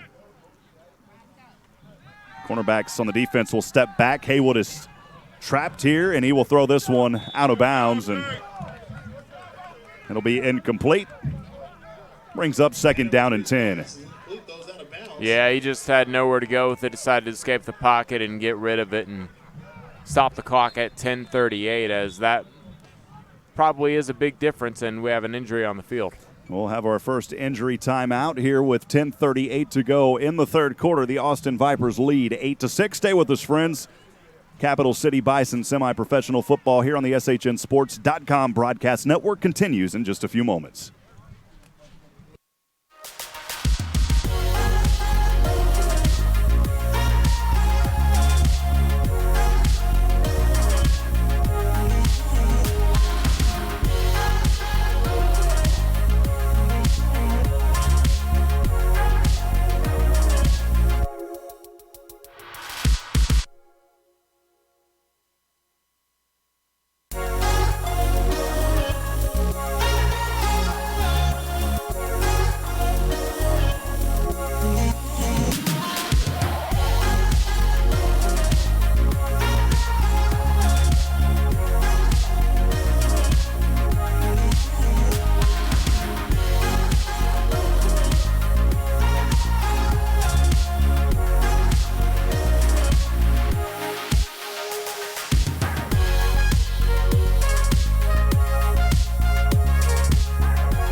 Back in action here from Westwood High School. Rob Hipp alongside Karl Schoening. Thanks for joining us tonight.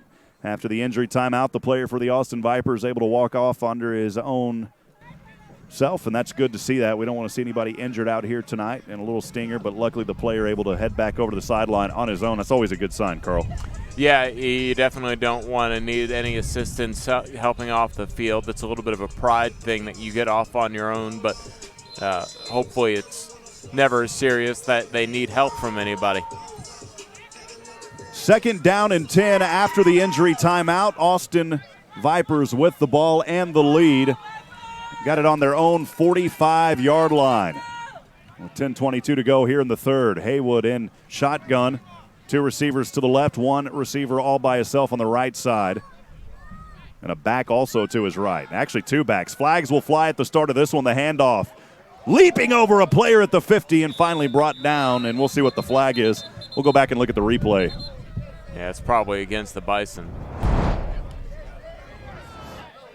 Still a nice athletic play there by the running back, though, able to leap over one defender, get a couple extra yards. Yeah, Mays has been impressive so far this evening. Here we go right here. Whoopsie! Right over him, as Barry Tom would say back in the day. Didn't quite get him. He's doing a great job, and players taking a knee. I'm not sure, Karl, is there another injury, or are they just taking a rest? I think it's just taking a rest out there. Yeah, they were talking the flag. The flag does go against the Bison, but I think they'll take the result of the run at the end of the play. But no, instead they'll mark off the downs. It looks like we missed the play there on the replay there for the hurdle, and it turns out that it wasn't even needed. You know the officials, when they're officially official, Karl, when the ball is resting at the 45 and they will walk 5 yards to the 50. That's when you know they're doing their job. Yeah, they're pacing out the yards. Don't need to work that hard, but they do. We appreciate all the officials and the fine work they do. 2nd down and 5 now after the walk-off penalty. 9:45 to go. Austin with the ball on the right hash mark. Haywood in shotgun, man in motion from left to right. He'll block on the right side. Handoff again to the running back up near the 45-yard line. They'll mark him down at the 46, 1 yard shy. And once again, it's Mays. Yeah, he's been getting those consistent 3 to 5 yard runs, and it's probably going to be a healthy dose of Mays whenever the Vipers want positive yards, and they also trying to take advantage. The final score could very well be 8-6. Burn a lot of that clock. Well, a drive that started out on their own 32-yard line, now in Capital City Bison territory on the 46, in between the hash marks. 3rd down and 1 from the 46 with 9:02 to go. The Vipers leading 8-6. Haywood with a back to either side of him, 2 receivers to the left, 1 down to the right, and a little false start here. I think they forced it offsides. Maybe offsides. We'll take a look at the replay. See if we can see which Bison may have flinched on that play.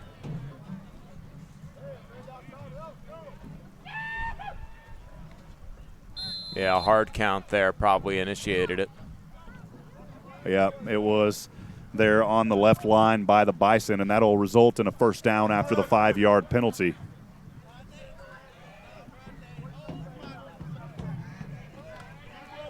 First down and 10, ball continuing to move deeper into Capital City territory, now at the 41, near the right hash mark.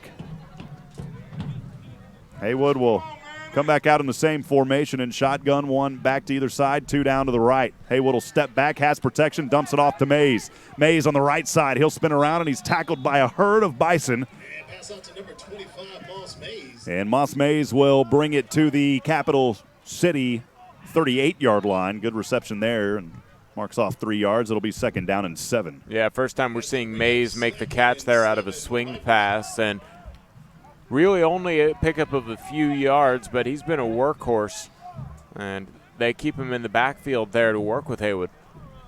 Now, the offense on both sides has pretty much dominated the clock here tonight. The 6th touch for the Austin Vipers. Capital City has only had it 4 times on the offensive end, and the Austin Vipers trying to make the best of their 6th possession here, holding on to that 8-6 lead, 7:36 to go here in the 3rd. Haywood, 2 receivers to the left on a 2nd down and 7. And he will hand off to his back here, and leaping out of bounds and angling. And that's close to a 1st down. A good run on the right side by Kevin Best. He has done a great job here tonight. And that is a 1st down. Yeah, Best getting the run here as Mays gets a little bit of a breather. In fact, I don't think he moved too much out of the backfield after that play, and he's chilling in the back. But Best filling in quite well here as they pick up the first down, and they're threatening to score again. The Vipers break out of the huddle. First down and 10 from the Capital City Bison, 28 on the right hash mark. 7 minutes to go here in the third, leading 8-6. Haywood in shotgun, 2 receivers to the left. And on the misdirection, a handoff to the right side. His back will get hit and leaps his way forward near the 20. I think he broke the red zone on that one, Karl. Yeah, and it looks like a little bit of a mist is coming into play here, so we're probably going to see even more run game here for the final 6:40 of the third and see if the weather picks up any for the fourth quarter. We'll go back and look at that last run on the replay. That leap there at the end got an extra 2 or 3 yards. A great effort and athleticism by Kevin Best. First down and 10 for the Austin Vipers in the red zone. Handoff this time on the miss to the left side and only back to the original line of scrimmage there. Didn't catch who the ball carrier was on that. I think it was Moss who came back into the game. Possibly, Karl. Didn't quite see it either, but still the Bison making sure that they hold their ground at the line of scrimmage, and that's going to be important here for the final few minutes.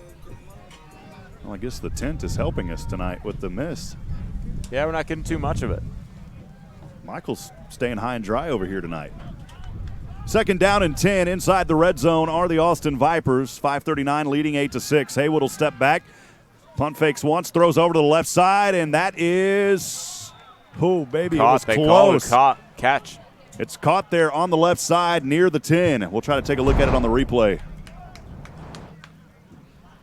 was a great effort diving back to the first down marker. Really came back hard after making that turn and had to dive for it, but knew where his quarterback Haywood was going with it. It was a great catch. Trying to pick up the number there. It was 16, I believe. In any case, it'll be first down and goal now for the Austin Vipers. Handoff here to Moss. Moss lowers his shoulder, powers his way forward. The second effort, he'll get close, maybe an inch or two short. Yeah, they'll call him short, but yeah, he's probably going to get it here to finish off this drive that he's been such a major contributor or a part of. Under 5 minutes, clock ticking here in the third, 8-6. The Austin Vipers with the lead and threatening to score to increase that 2-point advantage they have right now. It has been Moss Mays on this drive, as Karl just said. He has been the difference maker. The second efforts and the athleticism tonight has been undeniable out on the field. In between the hash marks, first down and goal from just inside the 1. Haywood under center. He will hand off to Moss, trying to let him finish what he started, and Moss will go in for the 1-yard touchdown run. Touchdown, Vipers. That's number 25, Moss Mays on the carry. Moss Mays making it happen tonight, baby, for the Austin Vipers. Yeah, now they'll go for the 2-point conversion, but that's cost them a timeout. Last time up, they had to burn it before the play clock ended. The officials keeping that down on the field. Moss Mays tonight picking up his second touchdown and the second score for the Austin Vipers. That first touchdown run came back on the 4th possession in the second quarter. It was a drive that started out on their own 27, capped off by the 1-yard touchdown run by Moss Mays. The 2-point conversion was good. That at the 7:16 mark in the first half. They'll go for 2 here again. On the sweep, right side, trying to plow through a defender, and he is short a yard. The extra 2-point conversion, no good. And the 2-point attempt is no good. Folks, the score with 4:31 left. Good effort by Kevin Best. He just couldn't punch that one in on the 2-point conversion. Karl, 14-6. The Austin Vipers lead with 14:31. Still a lot of time left here, not only in the third, but we still have 15 minutes in the fourth. This is anyone's game right now in Capital City. If they can find some offensive rhythm, they can get right back into this game, Karl. Oh, yeah. All they need is a touchdown and a 2-point conversion, and it's tied at 14. Plenty of time left here, but you don't want to risk the Vipers finding their offensive rhythm. You're going to have to start at least assuming that you'll need to trade scores here and go ahead and answer right back with a touchdown of your own. fifth possession of the night coming up for Capital City. It'll be their second touch of the second half. Their last possession started on their own 30, resulted in a punt. It's been a penalty-ridden second half for Capital City. They've got to find some composure as well. Not only rhythm we talk about in the offense, but composure and not committing careless penalties that have cost them, quite frankly, this 8-point disadvantage right now, trailing 14-6 with 4:31 to go here in the third. Yeah, penalties and a little bit of Moss Mays as well have really factored into the Vipers coming up with their lead right now. But they're going to have to figure things out on the offensive end. They haven't been able to generate many first downs as the Bison look to score here, and it's a short kick. Oh, a squib kick here. Flags will fly. It is fielded at the 45 by Capital City, and luckily coming up with the ball and a little extra effort hit there by Desmond Hill. There is a flag, though, and we'll see what it is. Hill probably gets whistled for the personal foul here as he was walking off. That was unnecessary to shoulder with the opponent, but we'll see. Before that flag, Carl, there was another flag back here at the 36, and I'm wondering what that was. It may have been an offsides by the kicking team. Yeah, they might have jumped the gun and sent a man a little too early before the ball was kicked. So what happens here? You've got an offsides there. You've got a penalty. Do those offset, or does the personal foul take precedence? Well, the personal foul happened after the game, or after the play. The other one happened during the play, so we'll have to see what the officials elect here. The personal foul might be implicated on some kind of re-kick. They're sorting this out. See if the officials know. I'm sure they know the answer.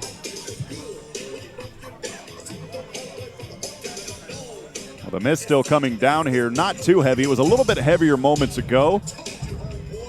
4:28 to go in the third. Austin Vipers lead 14-6 Capital City with the ball back, but we'll see what the officials are discussing. We'll have the official call here in just a few moments. Yeah, they're taking their time to try and discuss this because they're probably trying to get the other ideas of their teammates, the officials' teammates. The officials will have to talk this over and maybe get some requests from the coaches on how they want to handle it as the mist picks up here. Yeah, it is. It's starting to come down pretty good now, Carl. Man, thank goodness we have the tent over us because I don't feel one drop of it right now. No, neither do I. Good call on the tent. Well, friends, if you're watching this broadcast tonight, you can produce your own events. Very affordable, simple to do. Visit shnsports.com/box. That's shnsports.com/box for more information on the SHN Sports Broadcast in a Box, an affordable solution to broadcast any and all of your events anywhere and anytime. It's raining sideways right now. It's crazy how diagonal it's happening. We put Michael in the exact right spot where he needed to be tonight. Not a drop of rain getting on Papa. I asked Michael if I could start calling him Papa. He said, "Is that okay?" He'll take it. We always say he is a Papa. We always say brother, and it's yeah, that. Oh, that's what his grandkids call him. Okay, I won't call you Papa. I'll call you brother. I don't want to take that away from him, brother. Well, Carl, the penalty here, they're going to enforce it against Capital City, I guess, after the play. So they'll give them the possession.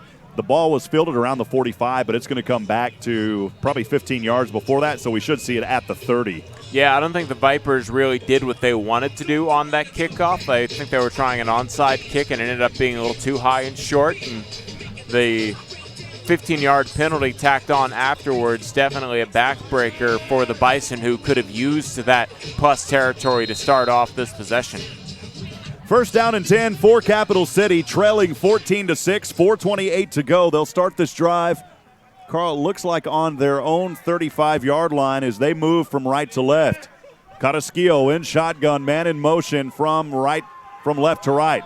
Little misdirection handoff to the right side. It's Alvin Smith. And Smith will try to rumble his way forward, and he'll pick up a healthy 5 or so on first down. It was a good sweep there and a cutback by Alvin Smith. Yeah, they faked the handoff one way and went the other and ended up picking up a solid 7-8 yards. Wow, they're going to give him 8 on it. I thought 5 originally. They'll move it up, and it's second down and 8. Second down and 2. Second down 2 for the Herd. They've got the ball inside their own 45-yard line on the right hash mark. Got a skill, shotgun delivery, will hand off to his back. Smith again, cuts it up the middle. Smith still on his feet near the 30, and he's finally brought down. What a run by Smith, baby. And that's exactly what they need. A flag comes in after the play. I think Smith might get called for taunting potentially, and there might even be more taunting that happens. Let's see what happens after the play, but Smith gives the Bison exactly what they need, and I think somebody who wasn't Smith is blowing for a penalty here. I think he's just celebrating. He's not near any player. I don't think that's Smith who got the flag thrown. I think they were saying unsportsmanlike conduct was on another player, and that will back him up 15 yards, basically taking away almost more than half of that run. They will get the first down, but the ball will go back after the play now. Smith brought the ball up all the way to the Austin Vipers 40. Karl, we just talked about it. The penalties tonight have been really the factor, of course, besides the great running of Moss Mays. You don't want to discredit that, but penalties hurting the Capital City Bison right now. Yeah, on both sides of the football, or all three phases, really. First down and 10 for Capital City. They're in Viper territory, just outside the 50 here. Carrasquillo will tuck and run, and he has got to be careful. And a flag flies again. Little Laundry coming alive here tonight. Yeah, some extracurricular activity happening in the secondary. I think this will go again against the Bison, as even though there was a positive gain there and Carrasquillo was sacrificing his body, some extra work from his teammate in the back in the secondary is going to result in a flag here. But let's see what they call this. Karl, I normally holding. Yep, holding against the Bison, and that's what allowed him to gut it up there for a few extra yards. Karl, I normally say to the player coming alive tonight, but I changed the play call. Coming alive are those penalty flags. Right, yeah. Tonight the penalties have definitely been a part of the Bison's downfall for the moment. I believe that's a 10-yard variety on the play. Yeah, they'll back them up, it looks like, all the way to around the 43 in their own territory. Or is that a 15-yard variety? I think it's a 10-yard. Not sure how they decided to call that. Didn't quite see the hold, to be honest with you. It looked like the flag was coming from the back judge. It is a 10-yard penalty. Oh, Karl, they mark it. Yeah, they mark it back 10. It's second down and 20 back in Capital City in their own territory, just inside the 45, in between the marks. Carrasquillo and shotgun blitz coming. He will quickly pass in the flats over to the right side, has his receiver across the 40, angles his way up that right side, and eventually brought down only a gain of a couple. They're going to need to do better than that, how far they're backed up. It'll be second down and long. Yeah, they tried to go through the air, and that was just to move the ball over to another side of the field for spacing, and instead it was maybe a gain of half a yard. And I apologize, that play, it was first down and 20. It's second down and about 18 now after the gain of a short 2. The ball resting on the right hash mark on the Capital City 44-yard line. 2:12 to go here in the third. The Bison trailing 14-6.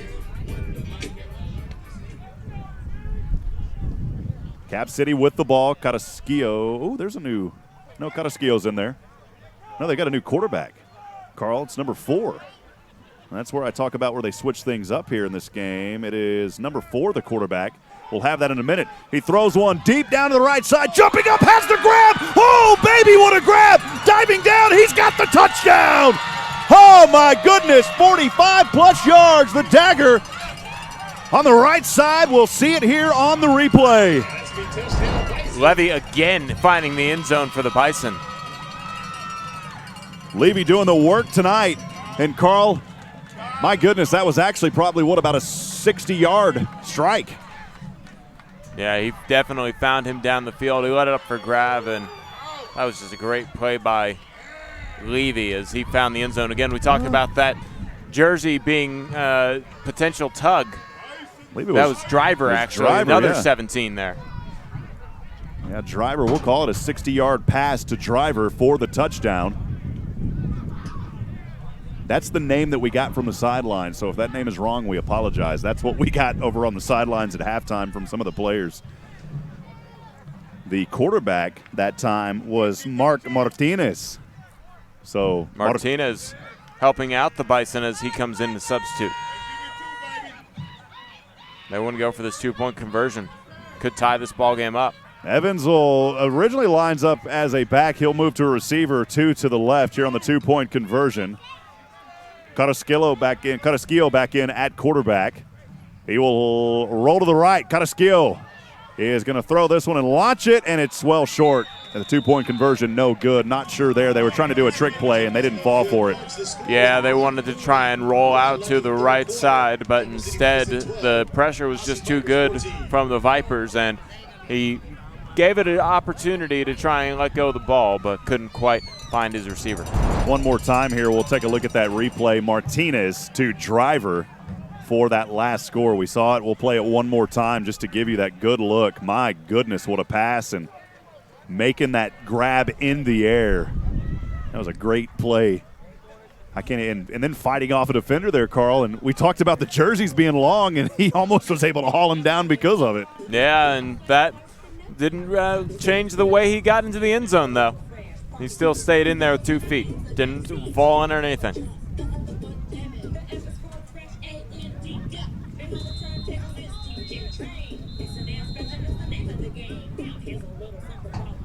All the penalties have led to this being a longer third quarter than the other 2 quarters.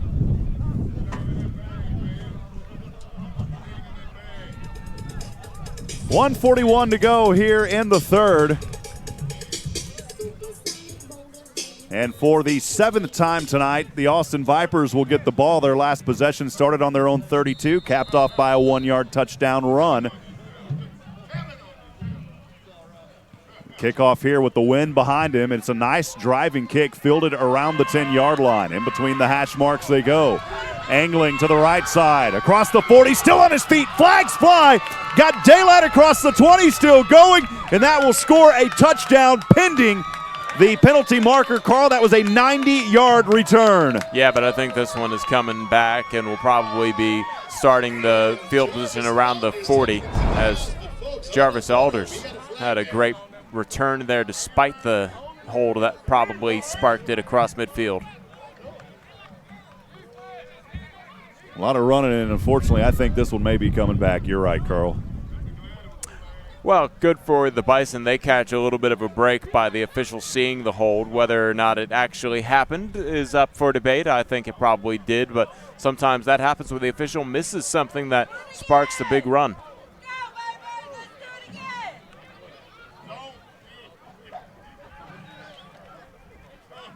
And this counts as one of those penalties that hold things down. It will be a hold that I guess will be assessed from around the 37. So that big return that would have been 90-yard touchdown instead will be a break for the Bison, as penalties have hurt them all evening.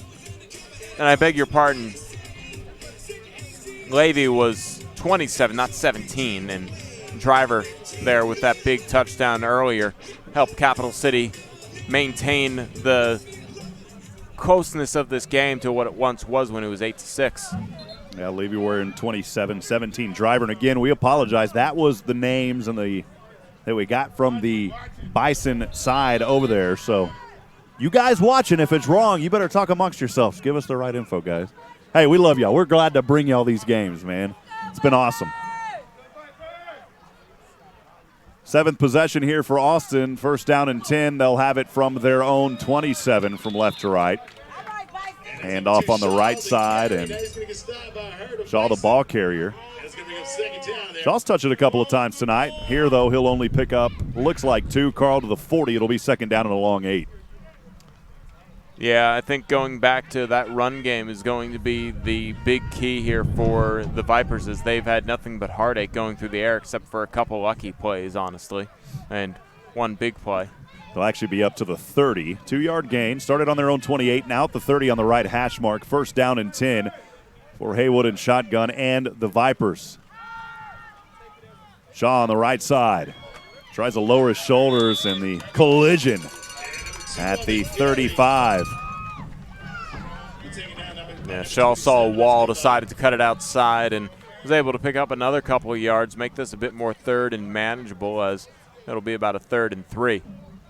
And Torio Shaw doing a good job here on this drive, brings it up to the 35-yard line.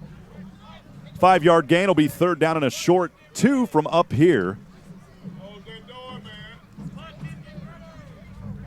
between 2 and 3. No big deal.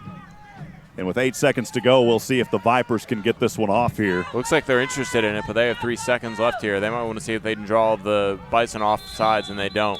Yeah, and I think actually you saw Shaw pointing to his quarterback Haywood saying, hey, man, the clock's running down. They didn't get the play off in time, and that'll do it for the third quarter. Your score, the hometown Austin Vipers tonight, leading 14-12 here at Westwood High School. Rob Hipp alongside Karl Schoening. Thanks for joining us for this edition of Capital City Bison football here on the home of the herd, SHN Sports. Been a fun one so far, Karl. 15 minutes to go. This game's still up for grabs. Yeah, and those explosive plays really helping out the Bison. The pick 6 in the first half, and then that 60-yard touchdown by Driver in this third quarter, really helping them come back from some penalty mistakes.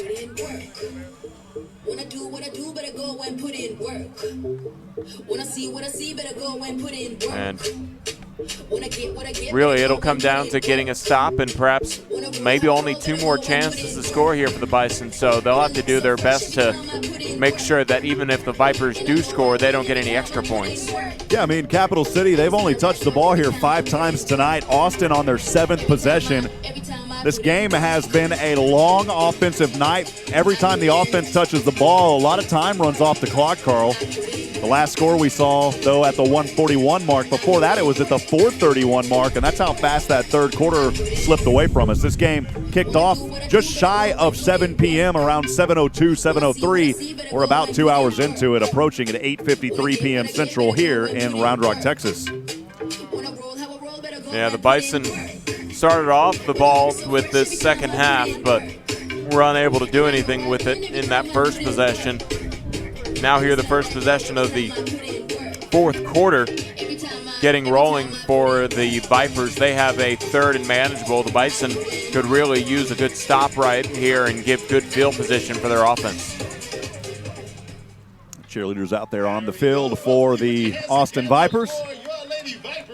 Karl, as I mentioned earlier, a lot of folks here coming to the semi-pro games. And oh, yeah, a lot of people out here. Fun to have football going on, you know, here in the spring. Are we in spring yet? We are, aren't we, officially? officially? First day of spring was just the other day, the 21st. I love it. We got football year-round now here all over the place, which is exciting.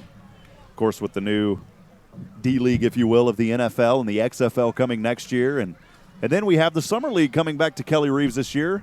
Johnny Football making his appearance there last year. They'll play 4 games. That coming up, I believe, at the end of this month. Actually reached out to the CEO of that organization. His name is Brian.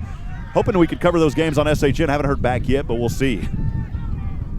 3rd down and 2 as we go from right to left now. Handoff on the left side with room to run and a tackle out of bounds outside the 40 near the 45-yard line.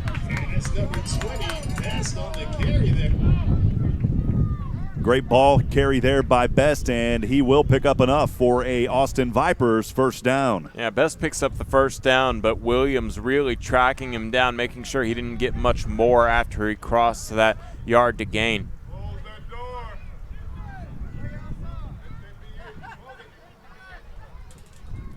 We're proud to bring you Capital City Bison football here on the home of the herd, SHN Sports. We'll have as many games as we can all season. We do appreciate the coaching staff of the Austin Vipers tonight allowing us to do this game on a delay. So we do appreciate that. That's something for other coaches here in the league. If you don't want a live broadcast, we can do it just like this one tonight, and we can delay it. We definitely don't want to affect any attendance numbers, and we appreciate the opportunity. This one hit at the line on the pass. It was a 1st down and 10, and Haywood got hit early, tipped. Yeah, that deflected pass almost led to an interception, and there's an injury on the field here as we take a look at the replay. Like a bullet through there. Oh, man, one of those players for Capital City. I didn't catch the number, Karl, as he dove in for that, leapt forward, and got that tip. Yeah, it was a really nicely run play. Great job on the defense, though, to snack that one down out of the air. 14-17. Here in the ball game with the Austin Vipers leading 14-12. Brings up 2nd down and 10 for the Vipers. The Snake Pit trying to add some more to their lead tonight. They've got the ball just inside their own 45-yard line on the left hash mark. Haywood shotgun, 2 receivers right, 1 all alone to the left. He's got a back offset to his left. And that is number 26, Sanders. Here, though, over to the right side, and it's dropped incomplete at the 40. Yeah, the Bison really want to say that he made a football move and fumbled it, and they hopped on top of it, but the official blew it dead, and you can't really go back on that. Go back and take a look at it here on the replay. And no, he bobbled that the whole way. Never had it. Good call there by the officials. Of course, if you're a Bison fan, you want that to go in your favor. Once again, we appreciate Coach Lewis Brown, the fine work that he and his staff do here with the Capital City Bison. Our true honor, privilege, and blessing to bring you Capital City Bison football here on SHN Sports. This quarter running a little bit slower, Carl. Yeah, weather's calmed down a little bit, and they're taking advantage of the clock stopped here, as the Vipers could probably actually use that burn time on the play clock. 3rd down and 10 from inside their own 45. Haywood hit again, launches this one. It's almost intercepted, down and incomplete in front of the 30-yard line. Oh, man, great play there by the big 3-0 for Capital City. Yeah, Vipers wanted pass interference, aren't going to get it, and going to the air, back-to-back possessions here leads to this 4th down and a punting situation. So the Bison have an opportunity here to take advantage of their first punt return of the evening. Drake Williams saying, you're not going to do it here. I would say in my house, but we're in your house. I'm not going to let you do it in your house, is what he said, Karl. Yeah, right now the host team Vipers with a 2-point lead, but big opportunity here for the Bison to retake the lead, and then if they get another stop, they could really be in the driver's seat for their next offensive possession. Capital City set to receive. They'll have it for their 6th possession of the night, only their 2nd possession here of the, or actually their 3rd possession coming up of the second half. Their first touch here of the 4th quarter. The punt on the way off the left toe. This one will sail high, and we'll take a drop, and the Bison hopefully will just let this thing get away from it, young man. Oh, my goodness, and that's why you got to just dive on it here, and he does. Yeah, you don't really want to try and play it off of a bounce. Things like that could happen and cost your team field position or even worse, possession. You'll see it here on the replay, and I was just thinking you got to just let it go. Risky move as Drake Williams picked it up, and he dropped it, and luckily the Bison able to fall on it, but it goes back to the 10-yard line. They've got 90 yards to go. Well, Coach will be talking to him after that one, Karl. Not happy. Yeah, like I said, you kind of needed that punt return to try and get good field position. Instead, the ball bounces a little bit in the Bison's way in the sense that they get to retain it instead of it being Vipers' ball in the red zone. But still, 13:49 left in the 4th quarter, a lot of time left. And if you build a methodical drive here and then get a stop of any kind on the Vipers, it could be a Bison victory here in the 4th quarter despite this field in front of them. Sorry about that scoreboard. You notice the 3rd quarter. It is the 4th quarter, 13:49 to go. Capital City 1st down and 10, trailing by 2, 14-12 from their own 10-yard line. Believe that's Kataskiel under shotgun, under center. He will hand off to Smith. Smith trying to go through 2 defenders and still plowing his way forward to the 20-yard line. What an extra effort there by Smith. We've seen it several times tonight, and they may give him 10 yards, Karl. Yeah, Smith really helping picking up some of that ball, that yard loss when the ball was bobbled on the punt return, and wouldn't be held up right there even though he was contacted by several Vipers on the way through. Dave, we got $2 hot dogs and hamburgers, folks. Also, Frigo Pies, $2. Head on over to the concession. And they will give him 10 yards. It'll be enough for a Capital City Bison 1st down with 13:08 to go here in the final frame of action. Kataskiel this time in shotgun, 1 back to his right, 1 receiver to either side.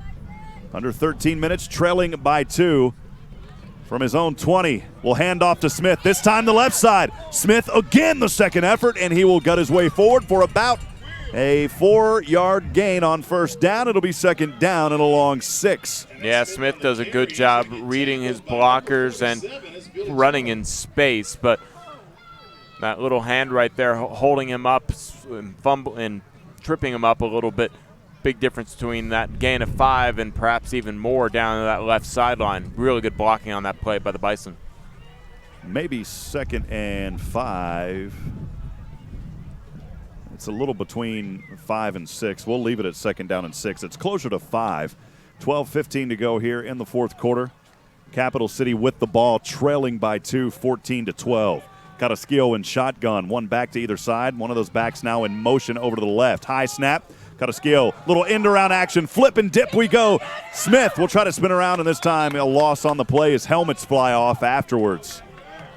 Yeah, edge rusher really blew up that play. A flag comes in afterwards, but the defense of the Vipers really didn't read that play well, but they set themselves up to read the end around. Wasn't Smith, it was McKinley there, and he was the ball carrier. Flags on the field, and we'll see if this is against the Bison. They have hurt themselves tonight on the penalties.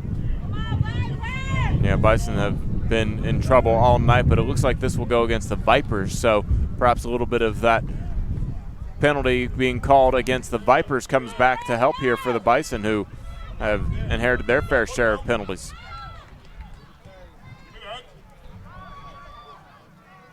Karl may have to help me on the signaling. I think it was unnecessary roughness. Yeah, the official went like this and chops his hands with his forearms. Not sure what that was about, but either way, it is a personal foul that goes against the Vipers. And it is a 1st down for Capital City. The ball advancing now to their own 35-yard line. This drive started on their own 10. They've picked up 25 yards, trailing by 2. Can the Capital City Bison take it to the end zone? We'll see here on a 1st down and 10 from their own 35 on the right hash. Martinez will hold it here, and he's sacked for a loss on the play. A 4-yard loss back to the 31. It'll be 2nd down and 14 for the Bison. That was Martinez in at quarterback now. Yeah, Martinez not quite as mobile, and there in the backfield, he just decided to, instead of let it go up for grabs and perhaps throw an interception, he goes ahead and just takes the sack. Martinez will remain the quarterback here. 11:05 clock running, and the Bison trailing by 2, 14-12 here in the 4th quarter. It'll be 2nd down and a long 14. The Bison have it on the right hash mark from their own 31.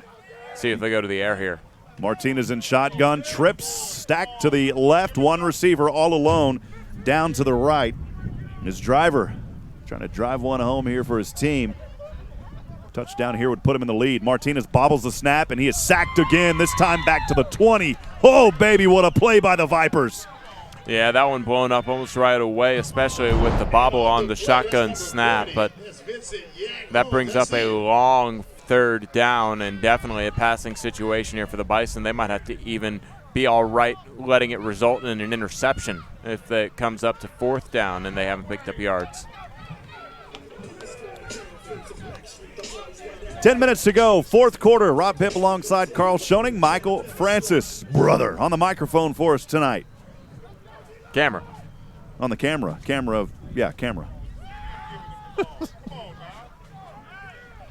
Appreciate you, Karl. That's why you got to have somebody up here with you. Make sure that they know that you're not Michael on the microphone. That's right. Trips this time to the right, one receiver to the left, 3rd down and long now inside the 25. Carrasquillo back at quarterback. Flags fly. And Carrasquillo will run here. Tight roping the sidelines. He gets back past the original line of scrimmage out before the 40. He's going to have to come back, though. I think this is a hold. Seemed like to be in the area of a hold. We didn't see it there on the replay, obviously, because he was able to extend it so long. It is against the Bison.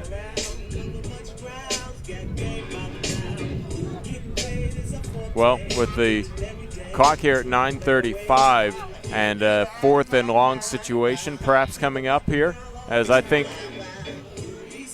if it goes against the Bison, I would just go ahead and decline it, take the loss of down. The result of the play would be 4th down, but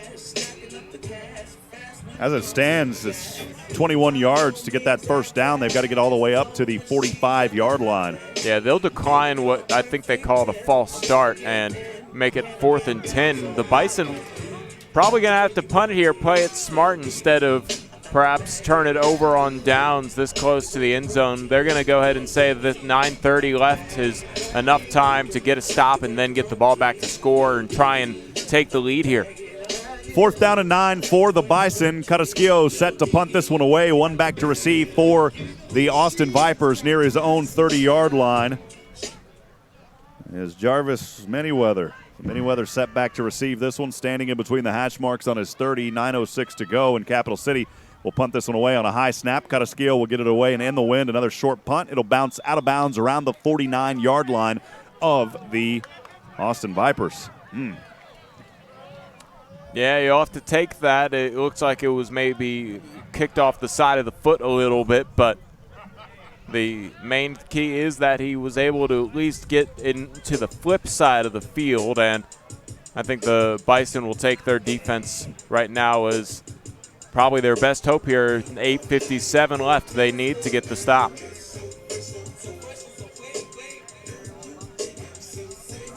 Ball resting on the 49-yard line for the Austin Vipers on their own side of the field here on the right hash mark. Their last result started on their own 28, resulted in a punt. We'll see if Capital City can get a takeaway here. Haywood will hand off, and there it is again. Moss May. May up 11 yards to the 40 in Capital City territory. He has been dominating tonight. Yeah, Mays has been the player of the game for the Vipers and has really been their workhorse tonight, as he's getting the majority of the feeds, and feed him the rock, he'll give you yards. Moss Mays to the 40 of Capital City, with his team leading by 2, 14-12, 8:26 to go here in the fourth quarter. Haywood in shotgun, one back, two behind him actually, split to either side. Two receivers grouped to the right, one Lone Ranger down to the left. The handoff to Moss Mays again, and Mays continuing the days tonight as he leaps his way forward for another 5-yard carry. It'll be 2nd down and 5. Yeah, Mays pretty much doing his job, staying between the tackle boxes, and that really is all he needs to do. Keep the clock running here, get positive yards, and a touchdown will basically put this one away for the Vipers. They moved the ball actually backyard. It was a 4-yard gain. 2nd down and 6. Here on the play from the 44. Handoff to a new back this time, and he'll dart his way forward. It's number 34, and he's close to a first down, Karl. He may have got it. Yeah, I think they'll go ahead and wave the chain gang forward. Brandon Strokes with the first down in to the red zone now. Right at the 20, in between the hash marks. The Vipers trying to put some insurance on this 2-point advantage. Come on, Bison, get physical, come on. Oh, at the 30. Thank you, Karl. Just looking, they're not in the red zone yet. They're 10 away from it. Appreciate that, Karl. Kind of a tough angle, some of these angles over here tonight. Yeah, they don't have us in the press box, so it's hard to read the numbers, and that first cut right there, still positive yards. Been a trend here on this drive, burning clock down to the play clock, and bring up 2nd and about 7. Guess I'm getting confused too, because the 30 actually has the markers on it. Some schools I see it on the 20s. Yeah, sometimes you see it on 25s as well. Wherever they decide here. 2nd down and 8 from inside the 30. Haywood will hand off to Shaw. Shaw will gut his way up the middle in between the marks, and he's close to a first down. He'll be about 2 yards short. It'll bring up 3rd down and 2. Yeah, he's close, but honestly, he does what he needs to do, and that's get positive yards in that 4 to 6 yards range, and that'll result in a first down eventually if you keep up that trend. And here, unless they get hit in the backfield for a major loss on 3rd and short, they're setting themselves up for a 4th and inches situation if they don't pick up the first down. 3rd down and a short 2. Near the red zone now. A little trickeration play the right side, and it's enough for the first down, but a flag flies after the play in the backfield at the 30. The ball carried up to the 20-yard line, Karl. Yeah, it looks like a hold there. We'll back this up 10 yards. They'll replay 3rd down, and this sets up for a bit of a passing down for the Vipers, because the way they've been running the ball, it wouldn't be too big of a deal if it weren't 3rd down. But now a little bit of an opportunity set up for the Bison here with 5:39 left. If they can force a stop on this drive, whether it's a turnover on downs or perhaps get it off of some other form, keep this a 14-12 score, they can come up with the victory if they score on the final 5:29. I got the ball marked at the 13. That's where we'll put it. 3rd down and 13, or 13 yards back. 3rd and 13 from the 33. Well, some positive light here for Capital City, Karl, if they can get a stop. Yeah, Vipers going to need to go through the air here, and I think the Bison want to use one of their timeouts to talk this one over. Smart decision by Coach Lewis Brown. Coach will take the timeout. Bison trailing by 2, 14-12, 5:09 to go here in the 4th quarter. The Austin Vipers with the lead and the ball. 3rd down and 13 coming up. We'll keep it right here, Karl. Been a good one and a close game. If you love close games, this is where you want to be tonight, my friend. Yeah, it's been entertaining to watch, as it's been spectacular fashions up for the score, the way touchdowns were meant to be scored in spectacular fashion. And this evening, the Bison just need one more stop and then one of those spectacular plays to come up with a victory. But still with the ball and a chance here, the Vipers might be able to put the Bison's dreams on hold. Well, my dreams of the Baylor Bears men's basketball team moving on didn't come to pass. Gonzaga beat them 83-71 tonight. That's still a good effort, though, by Baylor in the NCAA tournament. That's not bad against, you're talking about a number 9 seed versus a number 1. A lot of folks expecting a big blowout, but Baylor's had a great season, and it comes short tonight. And Scott Drew, and I've always said this, one of the most underrated coaches, not only in the Big 12, but in the entire league. He has done a phenomenal job there at Baylor. Of course, John Morris calling all those games, and gotten to chat with him here over the past couple of years, and a great guy. And back to football we are, Karl. In the middle of March Madness. Who would have thought? Who would have thunk football? 3rd down and 13. Inside the 35. Stepping back, throwing, left side. This one's up, and it is bobbled and dropped at the 5. Oh, that was a dangerous pass, and the receiver still, Karl, almost able to come down with it. Yeah, Haywood throwing into double coverages, but throwing it right to where only his man had a real play at it. And good defense closing out on that, making that a harder catch than it would have been. Whew, what an effort out there on the field. Well, that stops the clock here at 5:02 and sets up a very dangerous 4th down here. Looks like a bit of a prevent defense brought on by the Bison, as they're real spaced out in the secondary playing the sticks. Haywood in shotgun, 4th down and a long 13. They're going to go. They're not going to punt this one away, and they're in no man's land. The ball resting on the 33-yard line of the Bison. Haywood with plenty of room, trying to find his play. Haywood hit, delivers. That one popped out incomplete. Great defense on the play by the Bison. Yeah, I think that was Williams coming up with the stop there. It's a turnover on downs. Bison have 4:55 to try and take the lead here and perhaps win the game on the final drive. Oh, what a finish on the way here. The Bison have an opportunity. It's a good pass and a good delivery, but the defense by the Bison just too strong on that drive.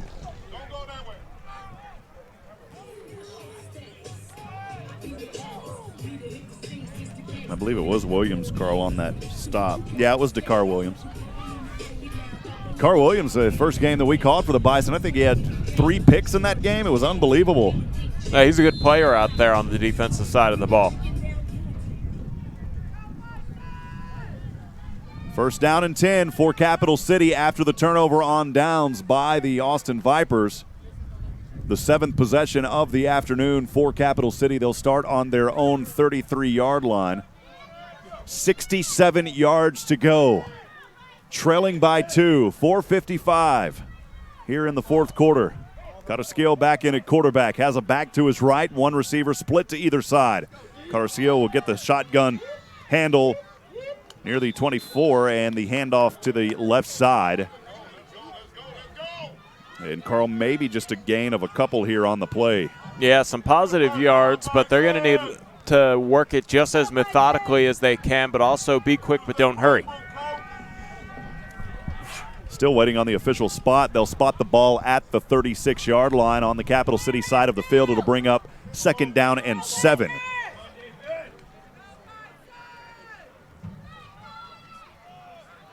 Second and 7 for the Herd. Trailing by 2, 4:15, clock ticking here in the 4th quarter. Got a skill shotgun, one receiver to either side. He'll get the snap at the 30 on the left hash. Stepping through defenders, and he will be sacked. Oh, baby. The Vipers bringing the bite tonight. Yeah, that was a big play right there to keep the Bison out of the air. They were driving back for a pass, and the protection broke down as he stepped up in the pocket, tried to escape that right end. Good sack there by the defense, and breaking through is Vincent Holmes.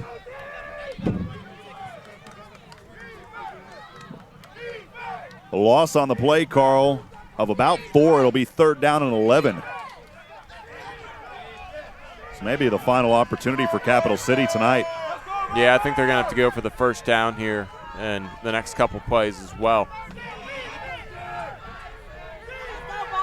Got a scale shotgun, trips to the right, one receiver to the left. On a 3rd down and 11.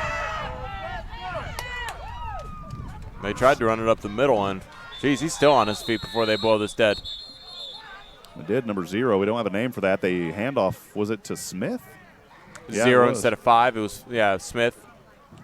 Well, they tried to hand it off to him, make it look like a drop back. I don't think Carrasquillo's the quarterback. I think it was 0 on that play. Can't see from here, Karl. It's all a blur. Now Martinez makes his way. Either way, it comes down to 4th down for the Bison, and they're going to need to get the biggest play of the ball game to keep this drive alive. Goodness gracious, the tornado sirens, of course, not real, but the jams here. I cannot tell. I think that's Martinez that it is at quarterback, and now a whistle here. I think this will be a delay of game. That it is, and it'll set them back 5 more yards. What would have been a 4th down and 12 will now be 4th down and 17. The damage continues tonight for Capital City, doing it to themselves, Karl. Yeah, they're going to need to really come up with a big play here. They bring in their arm in Martinez, and this is potentially the last offensive play of the game for the Bison. 4th down and 17 coming up.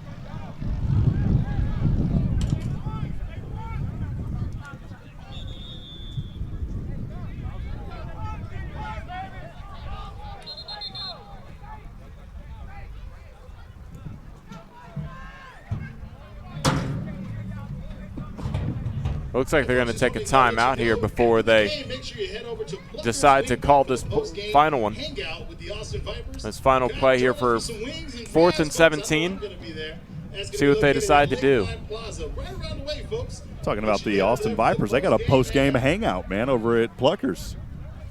Hey, it's kind of cool.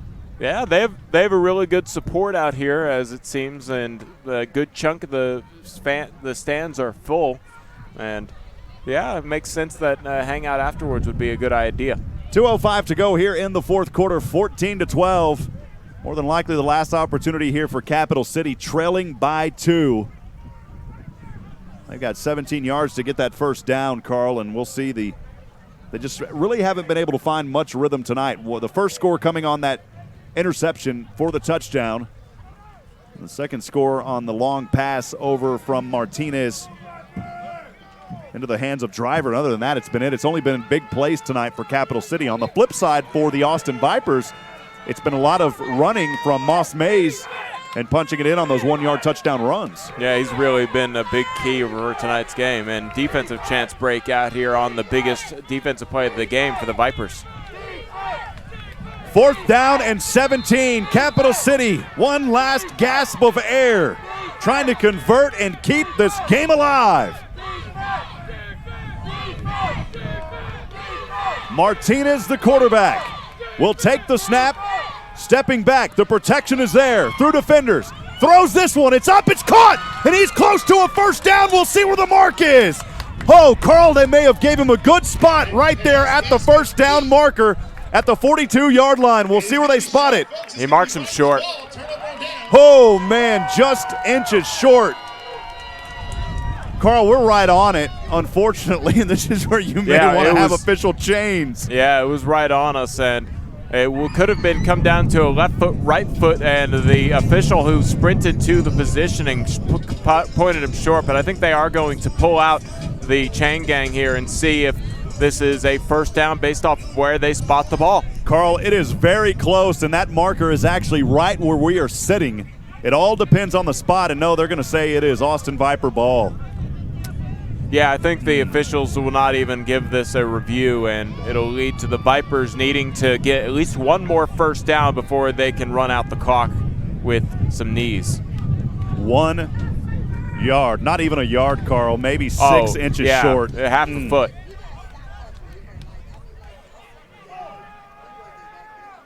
It's unfortunate. Capital City had a good opportunity and wasn't able to convert. It was a good effort, though, from the arms of Martinez to his receiver, who fought for it, just couldn't get it.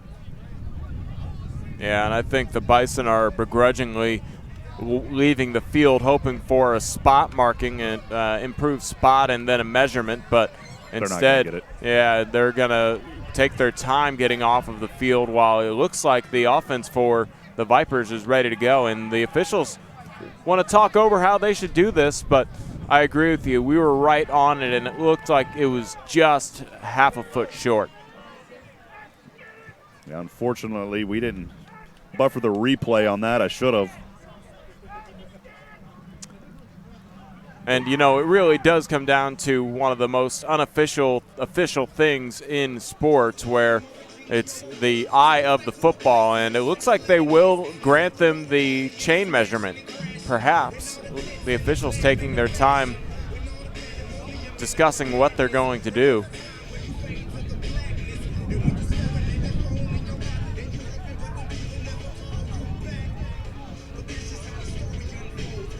We've got the buffer here on YouTube that we're going to go back and try to look at that spot if we can. When the chain here is not going to get the first down, we can clearly see it from where we're sitting. I don't think they're going to measure it. They're going to go ahead and tell the team to get off. Yeah, the Bison are going to take their time getting off, but the officials say stop with the argument. The call has been made. Even the coaching staff for Capital City out there, they're saying, man, come on. And it's unfortunate, but that's what happens.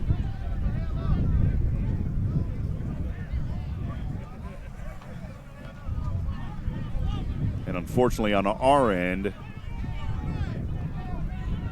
unable to get to it. Very hard to see where that is. Players all over the place. They are going to bring it out and measure it here, Carl. But from our angle, it was well short.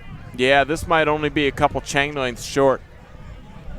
But it is making this final minute 58 filled with a lot more drama. The coach for the Vipers is mad that they're entertaining this thought that it could have been a first down. It's well short. It's almost a yard short, according to the chain.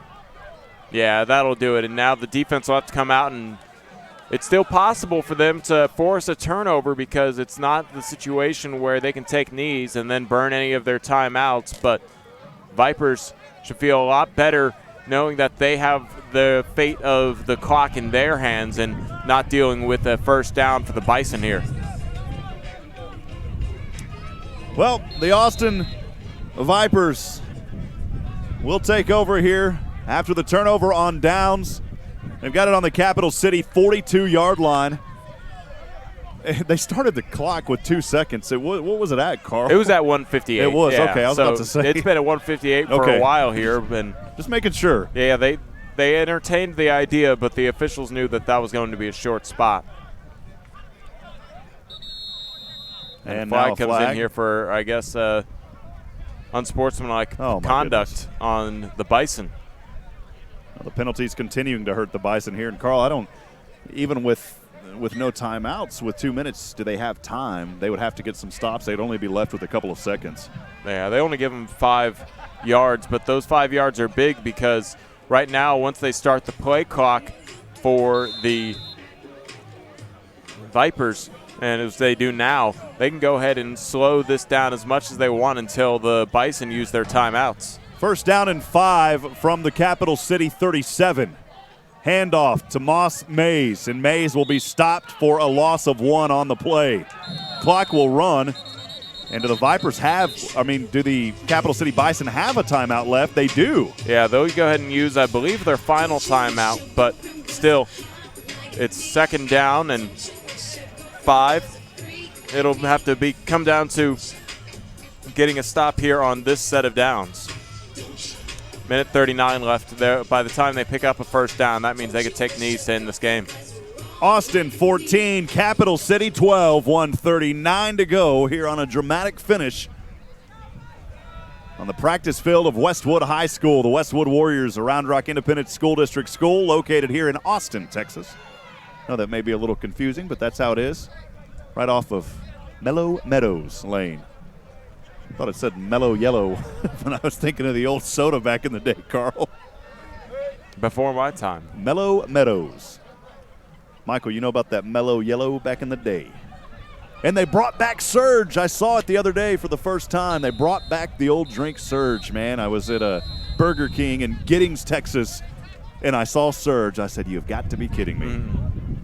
And Red Rattler, a darn good red drink. I don't know if you remember that one, Michael. That was short-lived. I miss some of those old ones, Carl.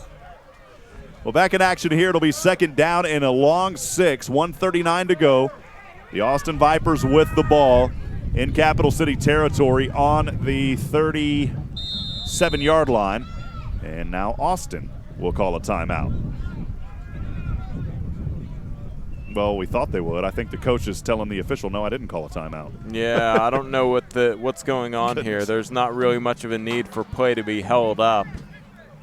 But both teams just kind of waiting at the line of scrimmage. Now they'll get things rolling here. It looks like it will be victory formation. They do line up in the victory formation. The knee is taken at the 40. It'll be third down and long. The clock is running. Well, they're not. I mean, they're going to. Capital City will get this ball back, Carl, with only I don't seconds quite left. understand. Yeah, maybe the math's not adding up in my head. Flag will come in here.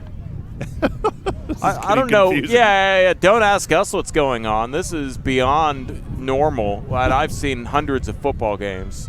I think it's just that part of the game where you say, let's go ahead and extend the drama tonight. That's what the officials are doing here, because otherwise they begrudgingly gave the Bison a measurement on that pass that was just about a foot and a half short of the first down. I understand that, and here it seems like maybe the Vipers are forgetting math or the play clock. Play clock's not going to be that many minutes. It means there's going to be like 5 seconds left for the Bison. Yeah, because how long do you have on that play clock? Unless the play clock is 50 seconds, which I don't think it is. It's like 40 seconds at every other level. Well, that should leave, 10 seconds on the clock? I suppose it must. I suppose they did the math here. The Bison are trying to figure it out themselves, but everybody's starting to line up to shake hands, and I suppose that will be the end of the ball game and our broadcasts, maybe. No, I don't think so. No, here okay, so maybe it was third down, and now it's fourth down. They need to take one more, and that'll work it out. So that I don't understand, because it was third when he took the knee. Something happened somewhere, but that will do it. So, yep, either way, they knew what the situation was going on the field.